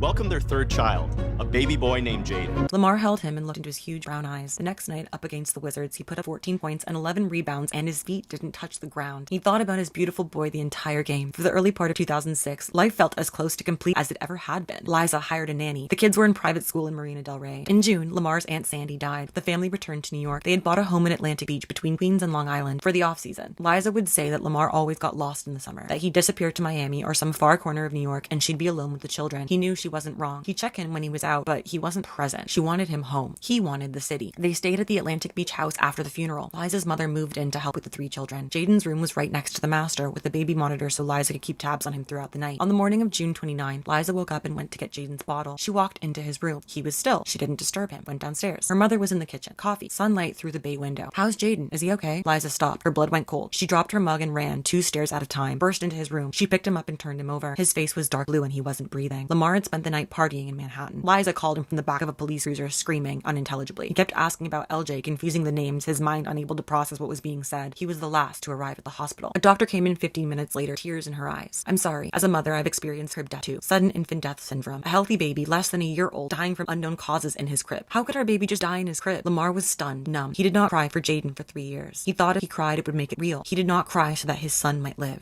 He was only 6 months. He'd be 11 now. Oh, he was 5 braces, real lively. Whenever I used to walk into a room, he's just like look at me and stare. That part of me like feels some way responsible. I was out all night and I didn't go home. I had to forgive myself too, because when he passed away, I was out partying all night. I wasn't even in the house like a bum. He wasn't there when Jaden passed. So once again, that's trauma. That's traumatic. It's guilt. And I get a call from his mother. She's panicking and shit like that. I'm like, yo, calm down, what's wrong? She said, Jaden, you gonna wake up? I said, wake up? I said, yeah. She said, the hospital, the ambulance is here. I get there and they just tell me that, he's not responding. He's gone. So I'm like, gone? What are you talking about? I was just seen him. He's gone.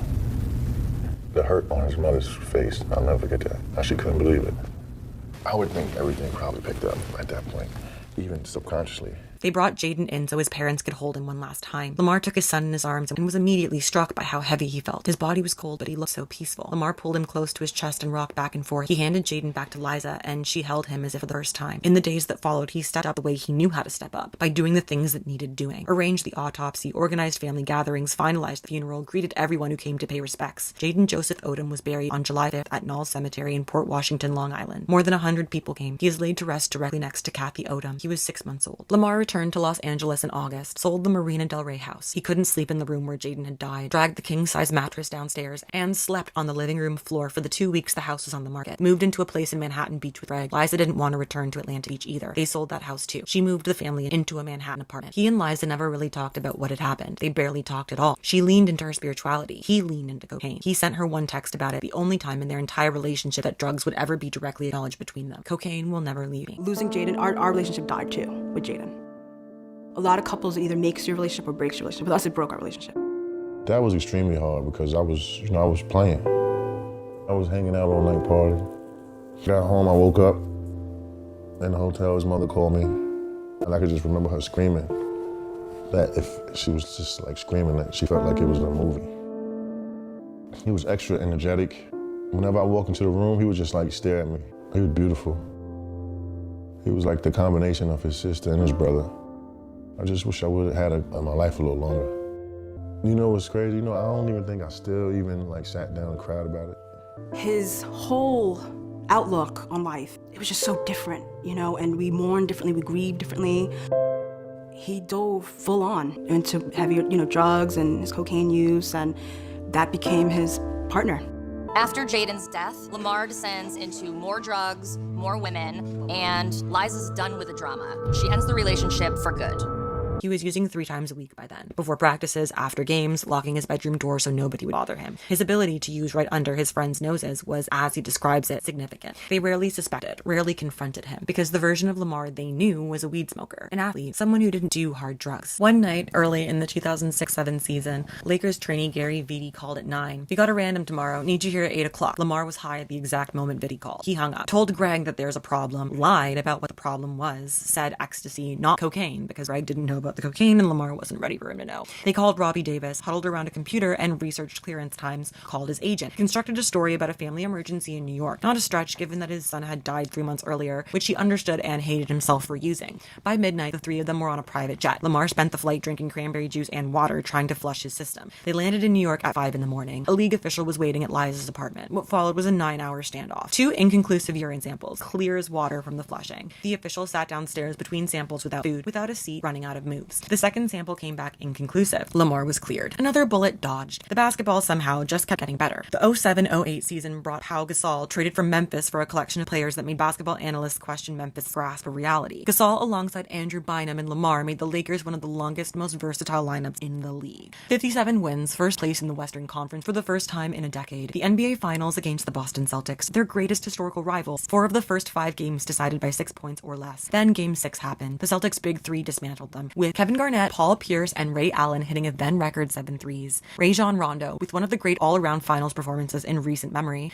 the Garden erupted. Boston won its first championship in 22 years. The Lakers lost by 39, the largest deficit in NBA Finals history. Lamar closed his eyes on the plane home to Los Angeles and went to sleep. His son was buried next to his mother in Port Washington. He hadn't cried for either of them in years. He was still chasing the feeling from the shore club, still locking his bedroom door, still 3,000 miles from Liza and the kids, still sending texts instead of having conversations, still running from the demon that had been been following him since he was 12 years old and powerless. He was 39 when he wrote this. He says he's not supposed to be afraid or weak, but he is. His mother is still dead, and sometimes he had to ask himself if he was as well. Chapters 23 and 24. God gave me a layup / champion. Late 2008. At an HBO party in Hollywood, Kevin Hart appears at Lamar's table. Man, just trust me, it'll be worth it. He leads Lamar to his table and introduces him to Taraji P. Henson. She was down to earth in the way that genuinely confident people are down to earth. No performance of it, just ease. He bent down nearly 1.5 feet to whisper in her ear. I could feel her heart was pure. They started secretly dating. Taraji was 9 years older than him and had heard every line in the book. She refused to be a conquest. He found, to his own surprise, that he didn't want her to be one, and they fell quickly in love. If the 2008-9 Lakers stormed out of the gate, league best 31-6. Pau Gasol and Andrew Bynum and Lamar operating as one of the most versatile front courts in the league. A title was coming. Everyone could feel it. Meanwhile, Taraji was nominated for an Academy Award for The Curious Case of Benjamin Button. The parallel trajectories felt almost too good, both of them at the peak of their respective crafts simultaneously, riding the same wave. Off the court, Lamar is relishing the whole Hollywood scene.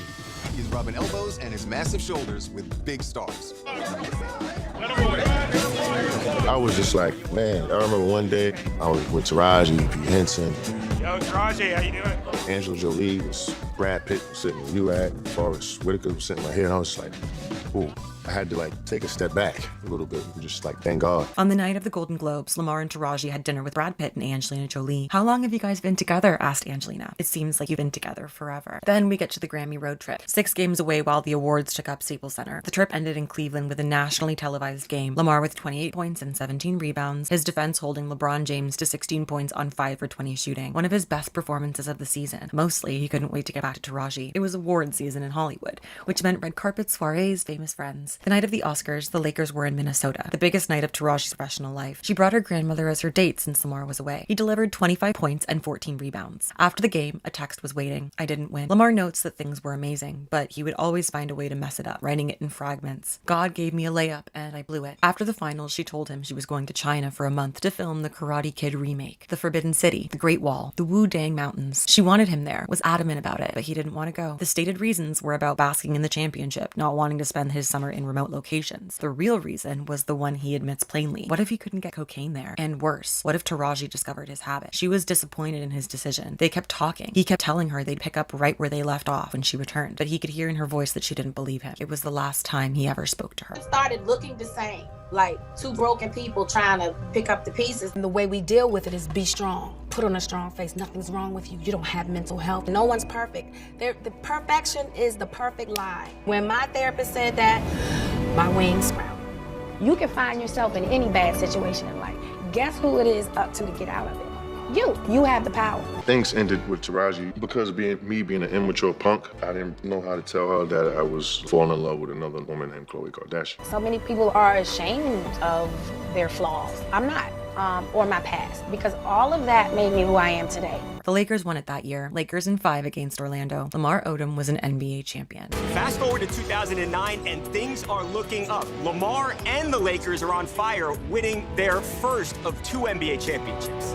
No one is better than Lamar Odom. The reality of it didn't fully arrive until Mike Tyson walked up to him in a boxing gym and said, "What's up, champ?" Mike Tyson. That's when it landed. In the visitors' locker room right after the final game, Lamar sat alone at his lockers, tears streaming, Larry O'Brien trophy in his hands, running his fingers across the golden basketball at the top. Kobe walked over, put his hand around Lamar's head. We did it. We did it. We fucking did it. The night before the victory parade, he stayed in, took out all his cocaine, and invited a woman to. The next morning, Greg was banging on the door. He had an hour to get to the convention center. Lamar took 30 minutes to get from the bed to the door. There was blood dripping from his nose. He had done so much cocaine that he couldn't feel his face. He thought the blood was sweat. "I'm not going to the parade. I can't make it. I'll just watch it on TV." Greg stopped him, reminded him who else was going. What about Destiny and Lamar Jr.? You forget about your kids? He had. They were downstairs having breakfast while he was upstairs bleeding from his nose. The school had given them excused absences specifically so they could attend. He sent them back to school. They were heartbroken. Greg and Matt got Lamar to the parade anyway, which meant his kids watched it on the school TV with their classmates and saw their father on a float, healthy, present, after being told he was too sick to go. Their teachers and classmates asked them about it, and they were confused and embarrassed. You're not ashamed of yourself. Are you not embarrassed? This is really embarrassing. Lamar notes, I put my own selfish needs first. I put my beautiful, innocent children second. After that episode, he checked into Shutters on the beach in Santa Monica, blasted the AC, pulled in the shades, and turned off his phone. The championship felt like it had happened a million years ago. He just wanted to get high. At that point in Lamar's life, the champion and the addict occupied the same body. He had wanted to be a champion since he was 9 years old. He had been running from a 12-year-old's grief ever since his mother died. Both things were still true, and the second one was winning. But deadbeat dads, man. Yo, they be so unbothered. They don't care. No. Right? Hey, yo, dog. You see them on Instagram living their best life, eating, drinking, with their friends, vacations. Chapter 25, Chloe. Ron Artest threw himself a welcome to Los Angeles party in August 2009. My brother, Ron Artest, was having like a welcome to LA party. I went and I was sitting, whatever, in the VIP or whatever we were sitting, and I see this girl. I recognized Rob Kardashian, but I didn't know who Chloe was at that time. About an hour in, a guy across the room keeps looking at Lamar. Once he gets close enough to recognize it's Rob Kardashian. Blue Dodgers hat worn backward, they ended up in his booth. About an arm's length away from Rob was a woman with huge eyes. Lamar says he just kept staring at her eyes and thinking about how much they reminded him of his mother's. Chloe, she has the same eyes as my mother. So when I first met her, I was kind of like put in a trance by that. Her name was Chloe. He was already calculating on how to get her back to his hotel. She agreed to come back, and he says this plainly. She was a conquest. He was doing what had always come naturally. The moment his hands got active, she pulled away. What are you doing? I just met you. Nothing was gonna happen. They talked for hours instead. Around 4 a.m, she gave him her number, called a car, kissed him on the cheek, and left. Next night, they met up at Bottega Louis, an Italian restaurant downtown. The conversation was as good as the night before. He quickly understood that she was intelligent and thoughtful in ways that he hadn't anticipated. She was always on time, never missed an appointment, had an endearing OCD about mess, would rearrange things behind him, put her foot down about disorder in a way no woman ever had before. Lamar thought it was sexy. For 30 days, they barely left each other's side. So, what drew you to her? Power and strength. Explain. Her demeanor, just the way she carried herself. And her eyes reminded me of my mother's eyes a lot. Meeting Khloe Kardashian is a game changer for Lamar. Suddenly, he is not only in love, but he's a member of one of the most famous and powerful families in America. He met her family, recognized them from Keeping Up with the Kardashians, but was still surprised by the reality of them. How close-knit they were, how they fought and argued and always came back to love. He had never had that. He wanted brothers and sisters his entire life. So many holes in my life were filled instantly. They, seemed to just take you in with open arms. Yeah, they did. That's where the nickname Lammy comes from. So you really felt part of the family? I was, bro. I won the damn Christmas cards. Yeah. You can look it up. Want some drinks? Robert, get in the shower now. The way I met family, I thought was perfect. Never had a brother. Now I get a brother in Rob. Never had a sister. Now I get sisters and her sisters. For me, emotionally and spiritually, it's perfect. And that's why I did it. It's okay, Lammy, I got you. Has my mom ever gotten me a napkin, ever? No. So, being a part of that family was was the best part of my adult life, besides having my own children. In September 2009, 1 month after meeting at Ron Artest's party, Lamar Odom and Khloe Kardashian got married. They got engaged within a month of dating. Would you marry me? What the hell? Oh, my God. 9 days later, they were married. More than 3 million people tuned in to watch their wedding on Keeping Up with the Kardashians. You are husband and wife. Lamar was and is definitely someone that I was like the love of my life. I got married when I was 24. Would you marry me? What the hell? Oh my God. And although him and I got married 30 days to the day after meeting one another, I loved him with all my heart and soul. I took my vows very seriously, and I was married for about 7 years. There were bigger things that were not fixable in that marriage. I let them come to my wedding. My kids didn't come to my wedding. I never even met her. I don't think he told me he was marrying her. I just didn't want to be a show pony or anything like that. If you want to get married in front of like 100 people and all does this without qualification. The Kardashians had the #1 rated show on television. He was an NBA champion with the defending title team barreling toward another finals. And he was faithful to Khloe at the start. How long do you think you were able to be faithful? Maybe months at a time. My marriage, I was faithful for first couple of years. But Lamar says he wasn't faithful to Khloe. He would often pay strippers for sex. Why is money exchanged for sex in your mind? You trying to pay for privacy? The cameras in his face blurred his reality in ways he couldn't fully articulate, but the blurring felt initially like warmth rather than exposure. Khloe and Lamar's storyline on the show is so popular, it creates its own spin-off. Cameras follow their every move, everywhere they go. Lamar is no longer just a basketball star, he's a bona fide celebrity.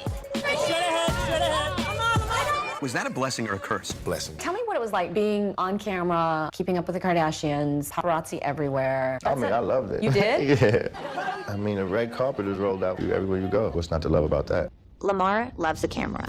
Chloe and Lamar was not my idea.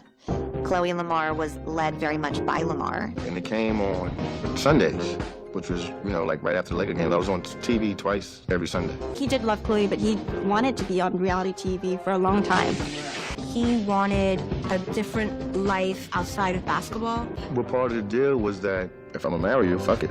I want in too. Then the second NBA championship in 2010. Tonight, Lamar is going to receive his championship ring, and I'm so excited that my entire family gets to see him receive it. Then Sixth Man of the Year in 2010 to 11. And I wound up winning Sixth Man of the Year award. Lamar Odom, NBA Sixth Man of the Year. Thank you. It's my family, my wife, my mother-in-law. Lamar is on cloud 9. His life is finally taking off, both professionally and personally. That was the happiest I've ever been in my adult life. As Lamar Odom said, we kind of always saw that light. Everyone was willing to do what it took to get a little stronger, to play a little harder, and to bring home that title. The highest individual award of his career. Chloe was in the front row with the telephoto lens. Kris Jenner to her right, Rob to her left. 9 Lakers teammates behind her. At the podium, Lamar started to lose it. I've just been blessed, but there's a couple people I just wish could be here to see this. Kathy, Jaden. Both of them right there in the space the sentence left open. He hugged Chloe and Kris and Pau Gasol and Luke Walton and felt loved. Then his cousin Curtis Smith was murdered in New York City. At Curtis's funeral, something broke open that had been sealed for 4 years. Jaden's death had been too traumatic, too paralyzing to cry. But Curtis's death was a release valve, and the grief came out for both of them at once. Then, on the way home from the barbershop during that same New York trip, the car he was in collided with a motorcycle, which then struck a 15-year-old boy walking down the street. The boy died the next day. Lamar notes, I felt helpless, like I couldn't control the life that was happening around me. He prayed for that boy for hours and thinks about him still. He responded the only way he knew. Boxing training, basketball, buried himself in preparation with the ferocity that he hadn't accessed in years. Came out of it strong and fast, head clear. Andrew Bynum had started the 2010-11 season injured, and Lamar carried the team to a 13-2 opening record. He set season highs of 29 points, 20 rebounds, 6 assists, and 4 blocks, averaged 14 points and 8.7 rebounds for the year, won Sixth Man of the Year. It was his all-star MVP game. It was his MVP. It was Lamar bouncing back from tragedy. The cameras, though, were everywhere now. Chloe and Lamar began shooting in January 2011. 2 jobs simultaneously, Lakers and television. Paparazzi outside the house, in the driveway, in the bushes. He had always been able to move in secret when it was necessary. Now he couldn't, and his drug use was picking back up. His infidelity was also picking back up, and every corner he turned, there was a telephoto lens. Hello? Yeah. Hi, baby. Can I what? Okay. I'll call you back in a minute. Where's Brody and Brennan? They went to look at a fireworks place. Lamar's calling Dad. It's Lamar? Yes, hello? Hold on, here she is. Me? He just wants to see that you're with him. Hello? Did we lose him? Hello? Call ended. He hung up on me. It's Lamar. Hello? Yes? I am not with Lamar in LA. I can't stop him from calling everyone's phone. You're gonna lay outside? What? I know it looks weird and I don't know what to say. Why do I need a computer? I don't have access to that. Okay, love you. What happened with the security camera? He wants me to watch them right now. Why, to show you what he's doing? I don't I don't know what's happening.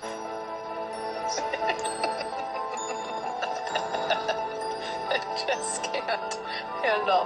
When I am uncomfortable, I start laughing. I choose to laugh to keep from crying half the time, and that's just the truth, and I would rather laugh than cry. This happens every night, by the way, at least 7 times. There's so much going on in the Odom household that nobody really understands, nor should they at this point.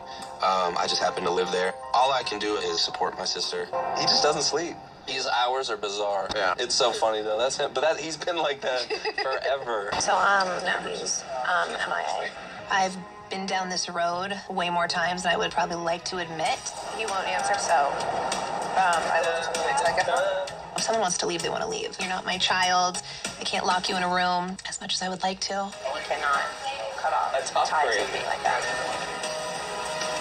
Chloe handled everything with an ease that left him in awe. She gave him pep talks, told him to block it out when he could, and he tried. But his mind didn't function the same way that hers did. He'd been in the spotlight for more than half of his life. New York and Los Angeles, the 2 biggest media markets in the country. Nothing had prepared him for this. He was 31, still dreaming of an all-star game, still carrying the demon on his back, still locking the bedroom door when he needed to be alone, which everyone around him had learned to accept as Lamar needing space, which was the cover the habit had always used. The 2011-12 season was coming, his 13th in the league. He thought it might finally finally be his all-star year, but something else was coming instead. Chapter 26, Dallas. Lamar was sitting in his man cave with the lights off when Jeff Schwartz called. The basement, the quietest place in the Tarzana mansion. Chloe rarely came in. She knew he needed it, thought it was meditation and solitude and the space a man needs to think. Sometimes it was those things. Mostly by the summer of 2011, it was where he went to use cocaine without anyone noticing. His drug use had spiked that summer. He hadn't touched a basketball in months. Training camp was approaching and he wasn't even close to in shape. He told himself that he'd be fine. He always told himself that he would be fine. He answered Jeff's call. The Lakers had traded him to the Dallas Mavericks. He asked Jeff to repeat himself. He was extremely appreciative of everything you gave to this franchise, but they're going to move you. Lamar felt the wind knocked out him. He sat there with the phone in his hand, unable to speak or form a coherent thought. 2 weeks earlier, new head coach Mike Brown had called to say that he was looking forward to working together and wanted to keep the momentum alive. Lamar had told him he'd been working hard that summer, left out the part about the cocaine. He had convinced himself he was untradeable. His son was buried next to his mother in Port Washington. He had won 2 championships in purple and gold. He was the first Laker to win the 6th Man Award. Mitch Kupchak had stood at a podium 5 months earlier and said Lamar was the most popular player in the locker room, not for how he played, but for who he was. Kupchak didn't call to tell him that he'd been traded. Lamar says he thought he was going to be a Laker for the rest of his career. Los Angeles was his second home. The organization was his family. He was very wrong. But as they say, all good things must come to an end. And for Lamar, things are about to fall apart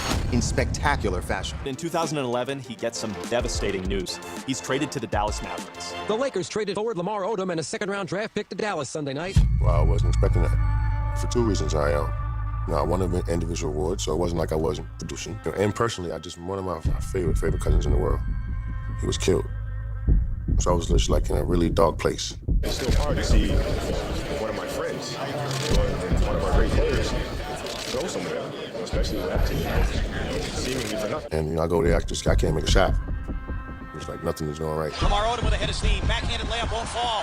Odom will just check back in. Came up short. With the Mavericks, really a wasted year for Lamar Odom. I'm not used to this negative, somber man, and it hurts me to see Lamar that different. He arrived in Dallas hopeless. His first conversation with owner Mark Cuban was professional, cordial, and completely hollow. Cuban told him how he was excited, that Lamar and Dirk Nowitzki were going to be something special together, that Dallas was a family. Lamar listened and planned his escape. He told Cuban the truth, at least. I'm not doing well right now. God has just dealt me so much that it's hard to take. I'm not quite dealing with it. Cuban said they'd take care of him. They did not take care of him. Media Day in Dallas today. It was labeled Meet the New Mavericks, an introduction of Lamar Odom and Vince Carter to the defending champs. But it was Odom who had everybody talking. Every time the subject of the Lakers came up, Odom's body language and tone would tell the story. Obvious clues that Odom still wasn't over the Lakers trading him. Still stunned they didn't want him.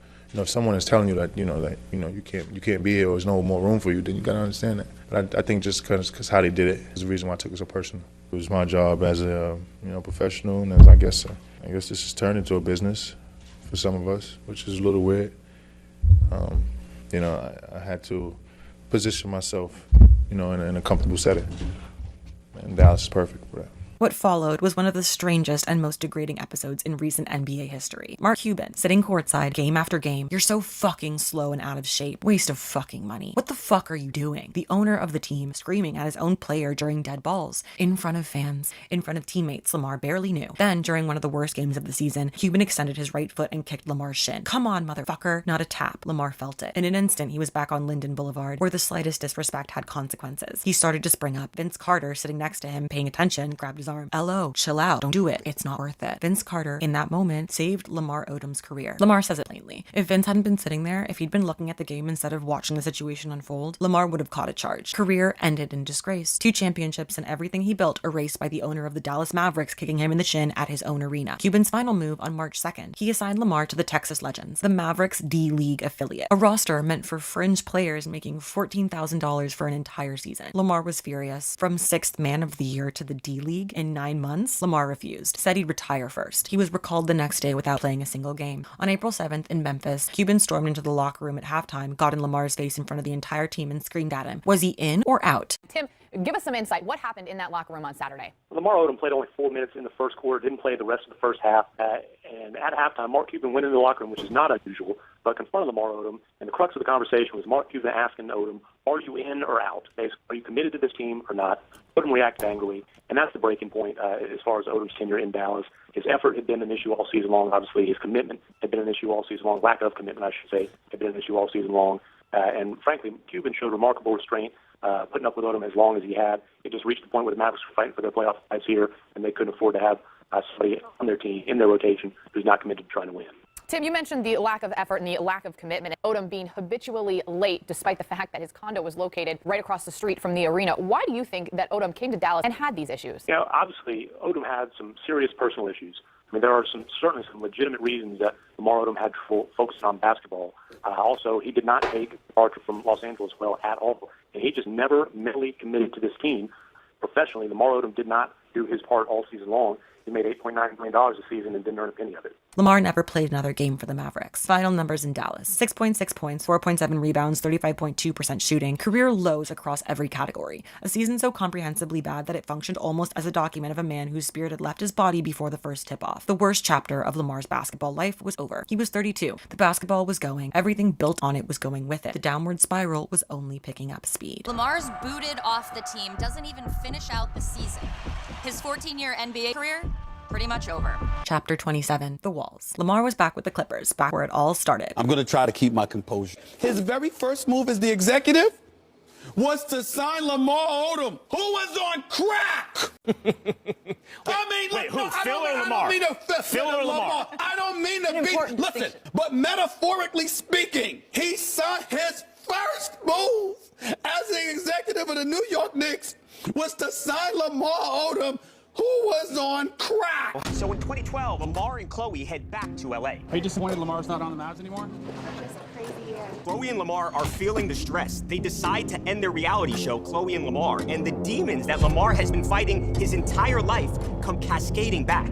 You kind of backslid into drugs during this time. Yeah, drugs was that was my girlfriend. I had a wife and cocaine. Chloe knew you were using, right? For part of our marriage, I had to tell her you can't hide that forever. What was the reaction? She was hurt, but Chloe was a good wife. She wasn't, dismissive or get away from me, you're ugly and nasty. She was protective and wanted to protect me even more. She stood by you. Yeah, she did.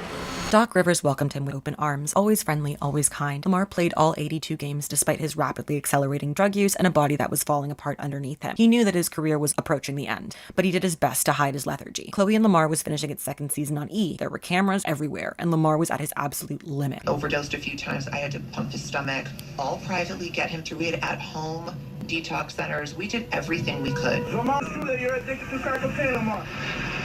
Just my camera, bro.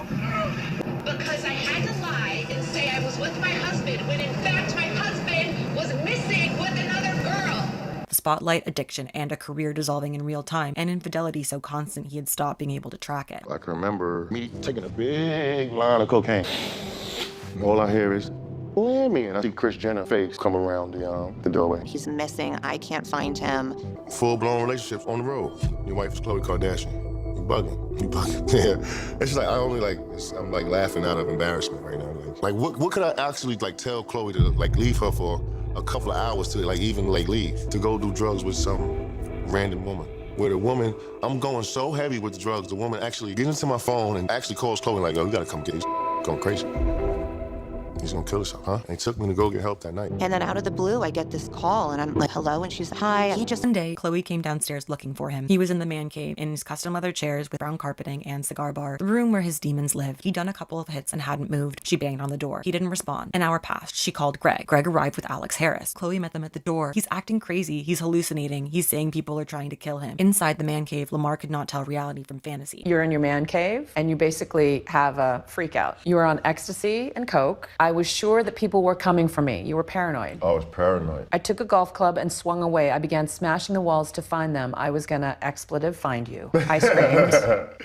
Chloe walks in and you say to her, I'll expletive kill you. You don't know what I'm capable of. Yeah, I'm pretty sure she had to be scared. I'm thinking about it now, I couldn't believe how I was treating that queen like that. Do you feel like you owe her an apology? Yeah, her and her family, big time. He was on ecstasy and cocaine simultaneously. Certain people were coming for him. They were in his phone, his head, and the walls. Who put these fucking mics in my wall? Why are you following me? He picked up a golf club and started swinging. He smashed through drywall, ripping holes open with his hands, screaming at whatever was inside. He had knives. He would find them before they found him. By the time he was done, there were dozens of gaping holes. The golf club was bent in half. His hands were bloody. Chloe had run upstairs and locked the bedroom door. He stumbled to the man cave door and slumped against it. He shoveled more cocaine directly from his palm into his nose. He would have eaten it if he thought it would have gotten him higher. Then Greg knocked. Yo, Money, what are you doing in there? Lamar sat perfectly still. Thought if he was quiet enough, Greg would assume he'd gone and leave. After 15 minutes of silence, Greg kept knocking. Lamar, sitting inches from the door, texted him back. Yo, what's up? Just chilling at my house. Back and forth for half an hour, Greg and Alex confused, talking in the hallway, unable to process what was happening. Eventually, Chloe came back down and knocked. Lamar opened the door suddenly and grabbed her by the shoulders. What the fuck are you doing? You trying to embarrass me in front of my friends? I'll fucking kill you. You don't know what I'm capable of. She ran. He slammed the door. 2 hours later, Greg and Alex left. As Lamar came down from the high, the paranoia lifted. He asked Chloe to forgive him. He was embarrassed, ashamed, and for the first time, he realized that this thing could kill him and that he was capable of hurting the people that he loved. And he went to sleep praying for a cure. His infidelity had become so routine that he couldn't track it, but Chloe eventually found a method. She would monitor his black card statements, watch his hotel's bottle service. There were patterns that would emerge from the charges, like a map of everywhere he'd been and what he'd been doing there. That's how she found him at the Hotel Roosevelt in Hollywood. He had arranged 2 strippers for an indefinite stay, had his drugs laid out. He was not yet aware of Chloe's new tracking method, and the last thing on his mind was being found. Then there was a pounding on the door. He looked through the peephole. Chloe, Kris Jenner, security team. The front desk had given them a key card. One of the darkest places I've ever been is when I was in a motel room, getting high with this chick, and my wife at the time walked in. I probably was like first of all, I was in a motel, I was being a scumbag. I remember my ex-husband and went down to some motel in downtown LA and was with a girl. I saw in the window that him and this girl they were either naked or she was in lingerie, something like that. I knocked on the door, they answered it for some reason, and I just started going ballistic. Could not understand how I knew where he was, and I was like, I don't give a shit. I'm not telling anybody anything. And why are you in a motel in downtown LA at 3 a.m? But also, everyone told, it's like you're this 7-foot-tall man. You're on the Lakers. What followed was Khloe Kardashian dropping blows on a stripper who tried to protest, security bulldozing the door, Kris Jenner screaming, drugs being swept from every surface, and the whole group disappearing through a back exit into the Hollywood night. This is the chapter where the accounting becomes impossible to avoid. The human cost. The walls with dozens of gaping holes. The golf club bent in half. His own hands bloody from ripping through drywall to find microphones that weren't there. Chloe locked in the bedroom. Do I journal? So I used to journal all the time. I haven't journaled in years, but so I had a few journals that I journaled literally my life away, and I loved it. And everything was in these journals. And I remember my ex-husband was going through it. He was having a tough time, and he was incredibly paranoid and found these journals that he knew I did all the time and was reading them and just was convinced that I was taking notes and sending them to the government or something crazy. And he threw all of them into a fire in front of me. And I remember sobbing, tears streaming down my face. And I was like I could remember me on my knees screaming. It was years of my life in these journals, and they meant so much to me. And it was years. And that was the last time I journaled, because I just felt like, wow, that was taken away in a blink, and what was the point? So I do hate that I don't do it anymore, but I also think there's a piece of me that doesn't ever want to risk that could ever happen again. So I'm not gonna start a journal again and have someone destroy it. At one point, Lamar notes that he went to sleep praying for a cure, and he meant it. He also woke up the next day and did the exact same thing again. You've told him, come fix this marriage. But I don't think he understands, and that's what's so hard. I've said, okay, do you understand if you keep not showing up to therapy that I'm done, I'm gonna file? And the saddest part is that when you do that, and it doesn't even rattle the person when I threaten it, and no one even blinks an eye. So you've given him the warning, you've said that. So I think we're just how much more can a person take? You've taken so much and you don't deserve this. You've done all that you can. There's nothing more you can do.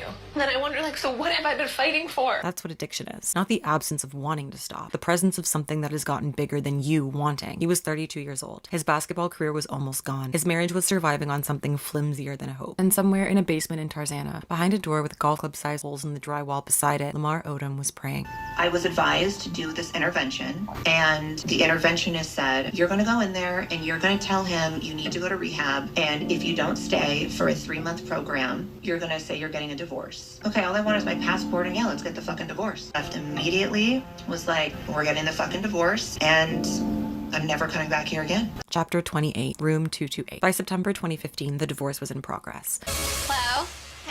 Crying, so I don't have to your put wedding flowers? That's from when we redid our vows on my first anniversary. I think it's time to burn it. Lamar is now doing press because he's on a new team, and he's giving these interviews and answering questions about him and I, but they're just not true, saying that he talks to me every day or that we're working things out. And I feel like people are almost questioning, have I done enough? But I can't reach him for months on end. I would just rather him not say anything, because it almost gets my hopes up and then nothing ever changes. Do you know the interviews he's doing? What? Saying that being married to me were the best years of his life. He's now wearing his ring full time. Yeah. Your ring. You were wearing it when you were someone too. He doesn't think we're going through with a divorce. I'll always be his wife and he'll never call me anything else. Whatever, he's now finally admitting that he's done up. The way I was living is not a way to live. I kept in hiding. Every time there was something going on, I would have to lie or conceal or cover up, and I'm so over it. Going through a breakup with someone that you thought you were going to spend the rest of your life with cannot be easy. One day she's sad, one day she's happy, one day she's angry. So it's really hard for me as her sister to just watch her go through these emotions. Hey babe, he's wearing his wedding ring in Spain. Are you guys talking? Who's that? Shut up. One of Lamar's friends. He's delusional. Let me tell you something. Last year on my birthday, I lied to everyone because I had to lie and say I was with my husband when in fact my husband was missing with another girl, okay? And I lied and I gave up my Beyonce tickets. Kendall, that's how badly I was hiding. And I didn't have a birthday. I was alone and lied to everyone. Oh my God, Mom, I've been trying to actually reach Lamar because I want to cuss him the out. Called me when he landed. I touched down, acting like it's all peachy keen. He also, in quotes yesterday, said how he talks to Bruce every day, how he talks to you almost all the time, and that I'm coming to visit him soon. And then what? I mean, what? He probably just wants things to go back to the way they were because he thinks that if he starts just behaving that way that you'll accept him back. You always will stand up for him. I'm not taking his side. I'm not buying into what he's saying. I'm just telling you that I love him very much and I want him to be okay. He's available if you want to him and date him. I just hate that things are being painted almost in his benefit or to make him look like he's trying, but I was the one that was always begging, please, let's fix this, let's go to therapy, and Some calls with Chloe were civil, some were tense. Some were just screaming and cussing and crying. Two people looking for a love that had long since passed, chasing something that no longer existed. Lamar was renting a house in Las Vegas, trying to get himself back in shape, holding out hope that someone in the NBA would call with a 10-day contract. Training camps had started 2 weeks earlier. Nobody called. One night at Clio, a restaurant at the SLS Las Vegas, he sat with a cognac and let his mind go backward. His sophomore year at Christ the King, 36 points in the city title game, the first time anyone ever heard of Lamar Odom. He thought about his grandmother, something she said when he was 12 years old that he didn't understand then but had spent his life learning the meaning of. What you do in the darkness comes out in the light. His phone buzzed. It was Chloe. He knew if he answered it, it would become a fight. He put the phone down and thought about Kris Jenner, who didn't want a drug addict near the family, and how any remaining chance with Chloe was probably already gone. He thought about how much he loved all of them, not just Chloe, but Kris and Rob and Kim and Courtney and all of it. The family he never had suddenly appeared, fully formed when he was 30 years old, and still grieving the absence one. Because we were all in love with Lamar.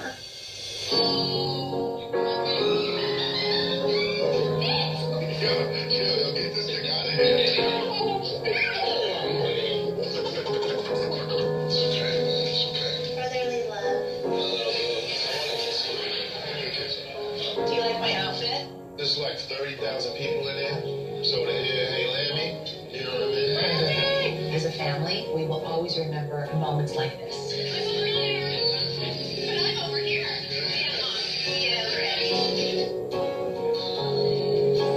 I think at this point we just want to pray for his happiness.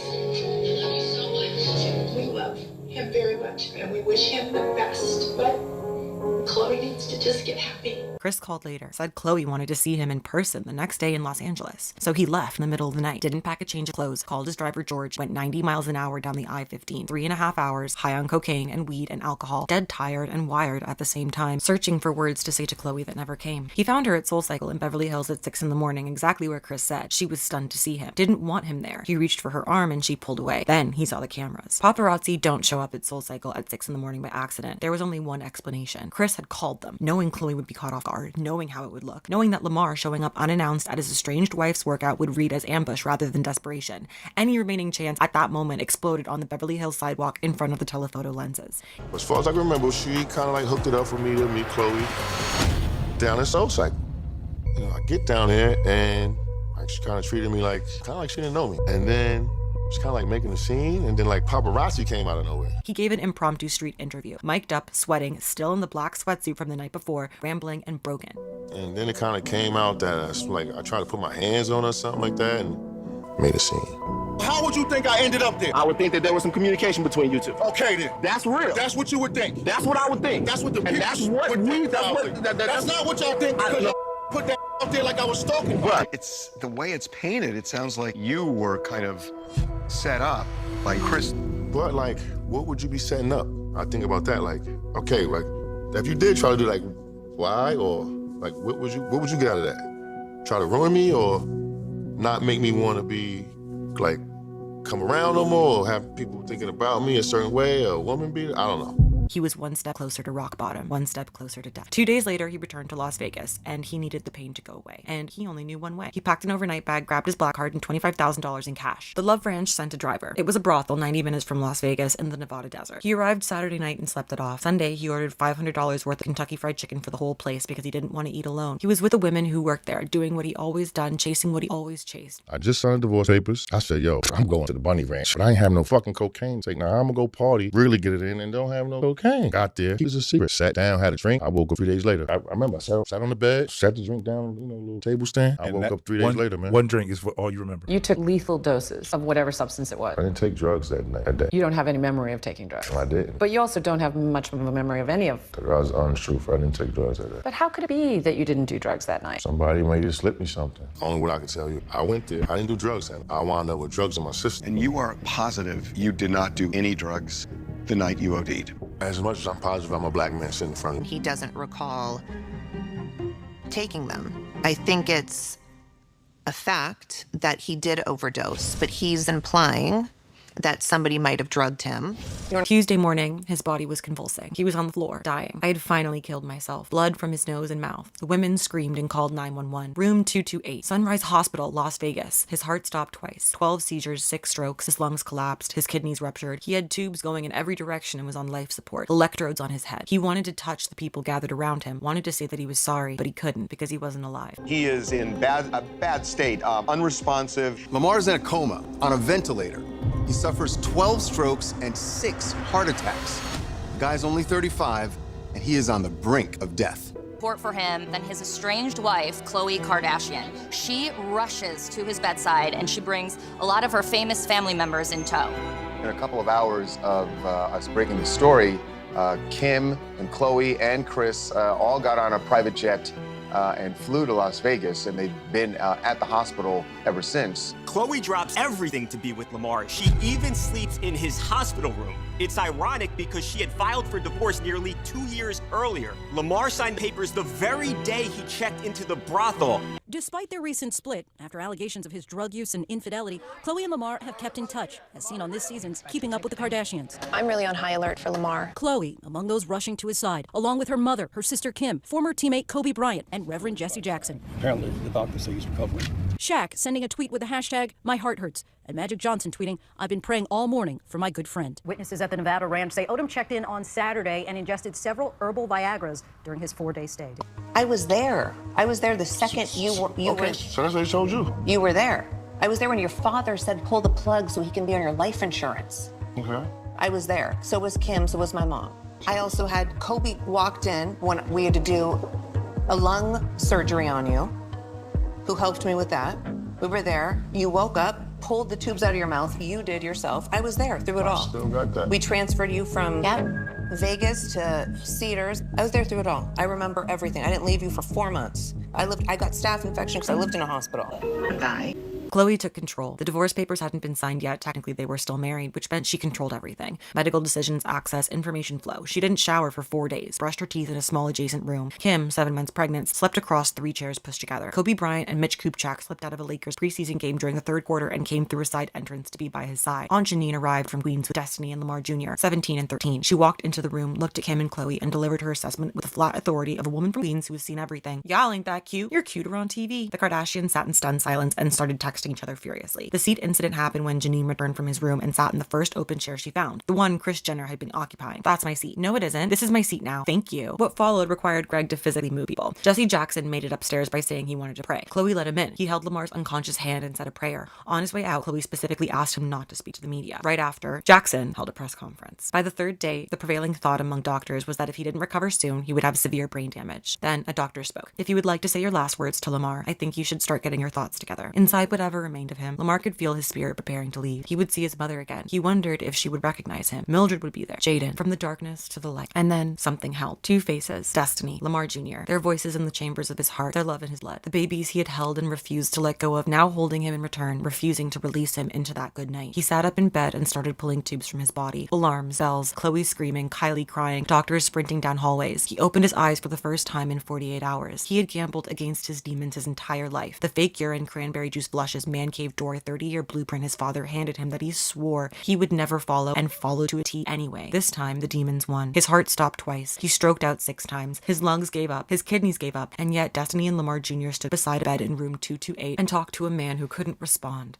And something that had been preparing to leave decided to stay. He writes, "Their love coursed through my veins and I was reborn." His mother had told him he was a light for all others. In a Las Vegas brothel in the Nevada desert, that light went out completely. In room 228 at Sunrise Hospital, 2 children called their father back from wherever he had gone. He was 35 years old. He had been running from a 12-year-old's grief his entire life. He had run as far as it was possible to run. The running was over. Whether the healing could begin, that was still the question. But he was alive. He writes, "Today I will live." Chapters 29 and the epilogue. Rebound and the last chapter. Lamar had survived. He still needed to live, and those were 2 very different things. He understood the difference immediately and completely. Survival is what the machines in room 228 accomplished. Living was something else. Something that required choices he hadn't been making, because he was still an addict. So at this point, Lamar can barely talk. He can speak a little bit, but it's more like, and everything's delayed. Do you know who this is? This is your son. Do you know his name?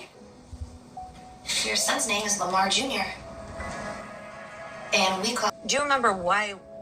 Have you never thought, why did we ever stop talking completely? No, I always think about that, and I know why. Why?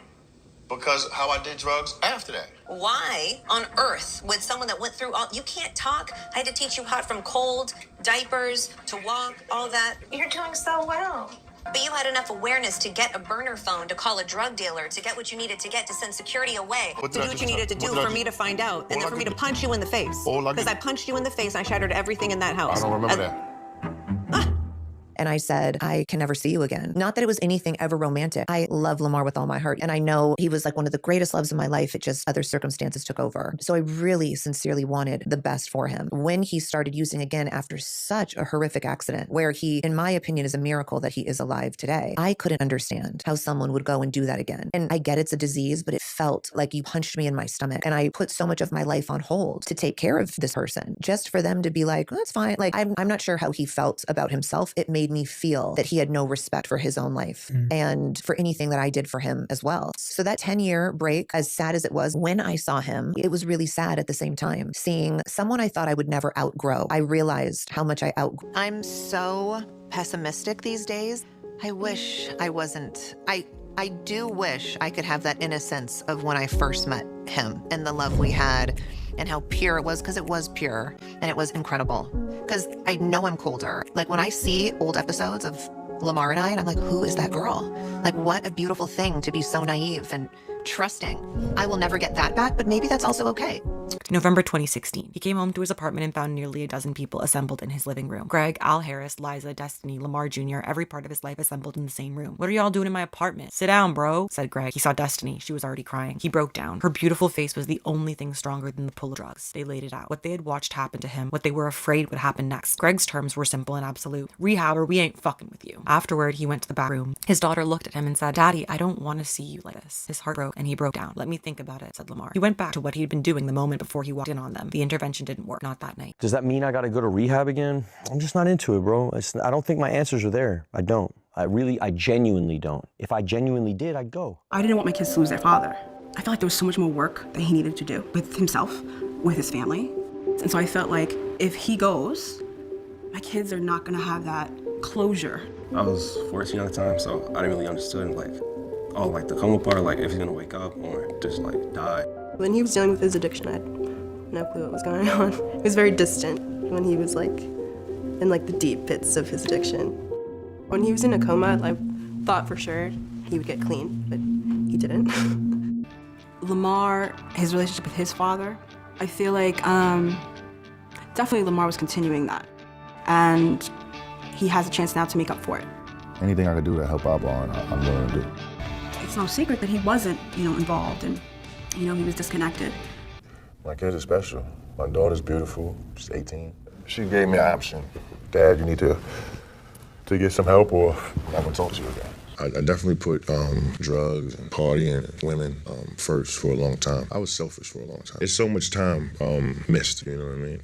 And I can say that shamefully, like even birthdays and parties and graduations. Because, you know, when you're dealing with addiction is a disease. A few days later, Greg got a call. Bunham Murray Productions, the company behind Keeping Up with the Kardashians, and Khloe and Lamar wanted to do another show, Rebound, His Life After Death, The Comeback, $200,000 up front. Greg came to the apartment and delivered the news with one condition attached. I don't want to have anything to do with you unless you go to rehab for 30 days, and it has to be now. And because sobriety isn't cheap, the doctors agreed to cover the cost in exchange for an exclusive interview before and after. They shot the before at Greg's house. The next day, Greg drove him to San Diego. He checked in for alcohol, drug, and sex addiction. No cell phone allowed. He got a burner phone. He spent Christmas and New Year's there. Did the full 30 days. A few days after he checked in, friends and family day arrived. Greg, Liza, Destiny, and Lamar Jr. all showed up. The doctors and specialists laid out his history, explained how the addictions had manifested, how they stemmed from his need to self-medicate, how one thing had always been feeding another, going all the way back to a 12-year-old boy in Queens who lost his mother and ran to a basketball court. When Greg picked him up after the 30 days, Lamar writes how he felt healthy and refreshed in a way he had never felt before. Greg handed him $50,000 in cash in the car. Then they got the hell out of San Diego. A few days later, his friends threw him a welcome home party at the Lobster in Santa Monica. Everyone he knew was there. Luke Walton, Brian Shaw, Keon Dooling, people from Queens, everyone who had shown up to his apartment in the Valley and refused to let him keep going down a dark path. He felt truly loved. And this is how the memoir ends. Not with a championship, not with a comeback, not with the NBA finally calling, with a party at a restaurant in Santa Monica, with people who had known him since Christ the King and the Riverside Hawk and the pleather couch in Brownsville, people who had driven him to San Diego and flown across the country to stand in a Las Vegas hospital hallway. His final accounting. I'm still an addict. I still struggle. He doesn't dress it up. Doesn't claim the 30 days at Casa Palermo solved everything. It didn't. Some days he can't get out of bed. Some days the world feels entirely his. But still, he writes, I'm hopeful. I'm determined. I am fierce. I am blessed. I am a force. I am humbled. But mostly, I'm still figuring out who I am. 39 years old and still figuring it out, which is not a failure, which is in fact the only honest thing a person can say about the ongoing project of being alive. He thinks about his mother. One day he will see her again. He will tell her about his life and ask about hers. I will tell her that Mooka did his best. He hopes she still loves him, but not yet. I am Lamar Joseph Odom, and I am alive. Okay, so I have a lot. In conclusion, I have a lot of thoughts. So let's get into that.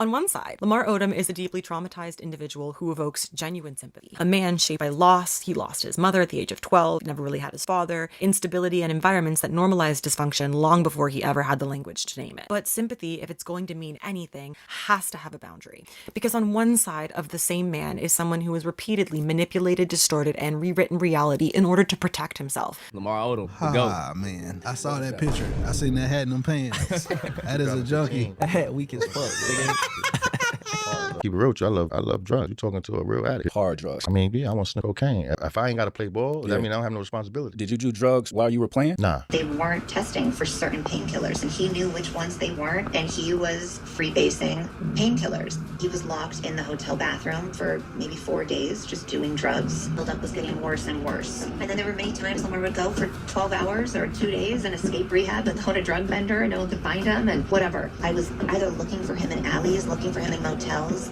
He would have tinfoil cutouts for spoons and freebasing things and leaving things everywhere. And I remember needing to go to hotel rooms to clean up after him. So the housekeeping didn't sell a story. I was such an enabler without knowing I was an enabler. But I just felt such a responsibility to cover this up, hold it together, and protect him. Summertime I did though. Yeah. Summertime I had. So not during the season. No, I had some great cocaine summers though. But addict mind, you're gonna think of how you're gonna beat the system. Yeah. You feel what I'm saying? Yeah. And so that was my way of beating the system. Partying hard in the summertime. Yeah, so he lied. He definitely did it. Cocaine is a year-round drug. You just can't take a hard 6 months off. He did it. Look at him. And probably 75 degrees in there. He got a fur hat on, fur coat, leather pants, and white Air Force Ones. Seemed like Vince was a little uncomfortable right there. And Vince is a little like, all right, cuz, what we doing? Let's kind of swing into his career. T-Mac like, nah, hell no. So how much coke I had some cocaine summers. Someone whose survival has depended not just on addiction, but on narrative control. What's crazy is he says over and over again, oh, it's coke, it's coke. When we were together and I would say like, you're smoking crack, he would be like, don't say crack. Crack is a poor man's drug, say coke because it comes off more expensive. Excuse so me? if you see the documentary, all he does is reference coke because he won't say the word crack. And I'm almost thinking, is that why he was mad at me? What was your drug of choice? Oh, cocaine. First of all, let's get one thing straight. Crack is cheap. I make too much money to ever smoke crack. Let's get that straight, okay? We don't do crack. We don't do that. Crack is whack. And that's where the tension becomes almost impossible to resolve. When you step back and look at his life in full, the extraordinary success, the cultural visibility, the private devastation, and the collateral damage left in the lives of people who loved him, you're left trying to reconcile two versions of the same person that refuse to sit comfortably together. The victim and the architect, the one who was failed and the one who in turn failed others. Post-overdose, Lamar Odom has existed in a strange liminal state between redemption arc and cautionary tale. A man who survived something so catastrophic that survival itself became his brand. After nearly dying at the Love Ranch brothel in Nevada in 2015, suffering multiple strokes, kidney failure, and being placed on life support, Lamar re-emerged into public life as both spectacle and symbol. In the years that followed, he cycled through celebrity boxing matches, reality television appearances, tabloid romances, podcast interviews, memoir promotion, NFT and crypto ventures, addiction recovery advocacy, an endless series of confessional media tours built around retelling his overdose narrative. He published the memoir Darkness to Light, where he reframed his life through the language of trauma, grief, survival, and spiritual awakening, positioning himself simultaneously as a victim, survivor, cautionary example, and redeemed man, all in one.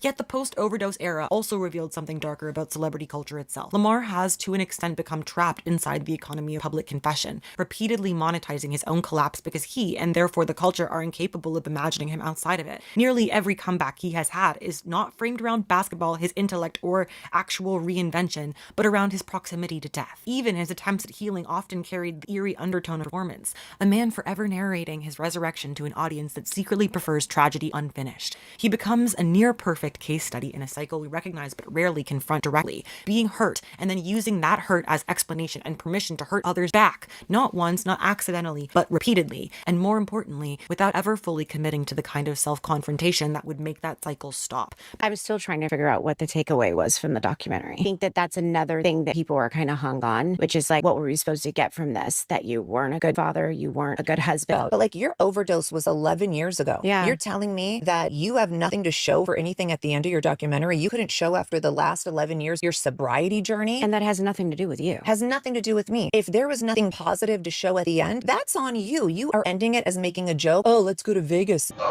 Does this make me an A-lister? I'm with it. I'm ready to go to Vegas, bro. Fuck it, bro. I'm going to marry somebody in Vegas. Fuck it.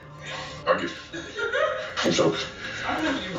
Come with me to Vegas and get married, or whatever he said to the camera crew. Like, everything's a joke for you. You're not accountable for anything. Well, Nothing. look, it doesn't make him look good at all. Think for years he was singing my praises. That was one of your biggest regrets, that you lost Chloe. Yeah, I lost my angel.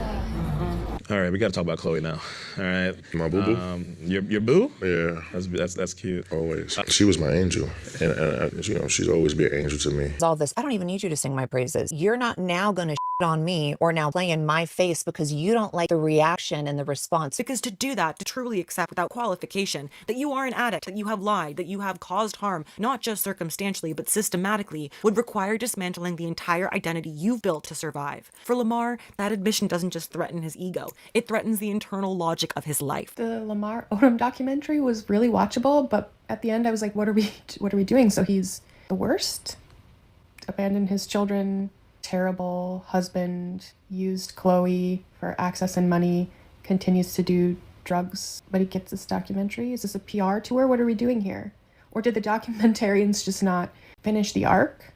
I just was not sure what I was like, oh, I want to like Lamar, but I'm like, also, is he terrible? A life where bad decisions were often cushioned by fame, softened by loyalty, and at times quietly rewarded. What I understood reading this memoir in my early 20s felt different, more emotional, more willing to take confession at face value. But revisiting this story now, in my mid-20s, there's a shift in perspective. You start to see the gap between admission and action more clearly. You start to recognize that saying, I hurt people, and actually restructuring your behavior so you don't do it again are two entirely different things. Because recovery, real recovery, whether it's addiction or mental illness, is not a statement. It's not a chapter in a memoir. It's not something that can be narrated into existence. It's a sustained, deliberate process of choosing differently over and over again, often in ways that are invisible to an audience.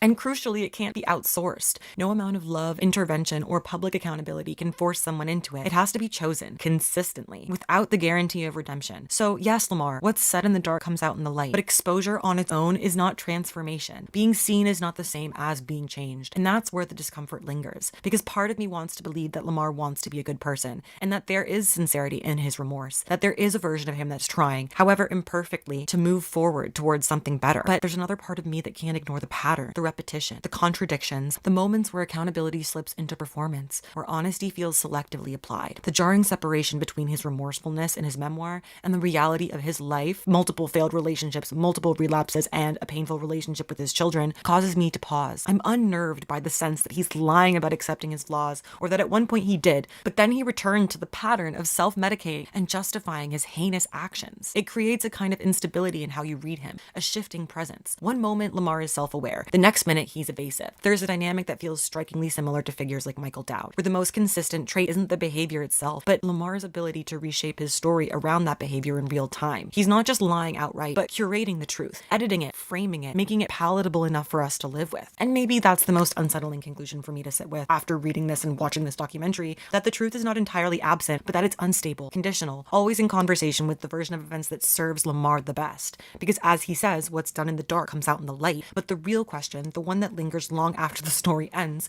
is whether the light actually changes anything, or whether it simply gives the narrative a new stage to perform on.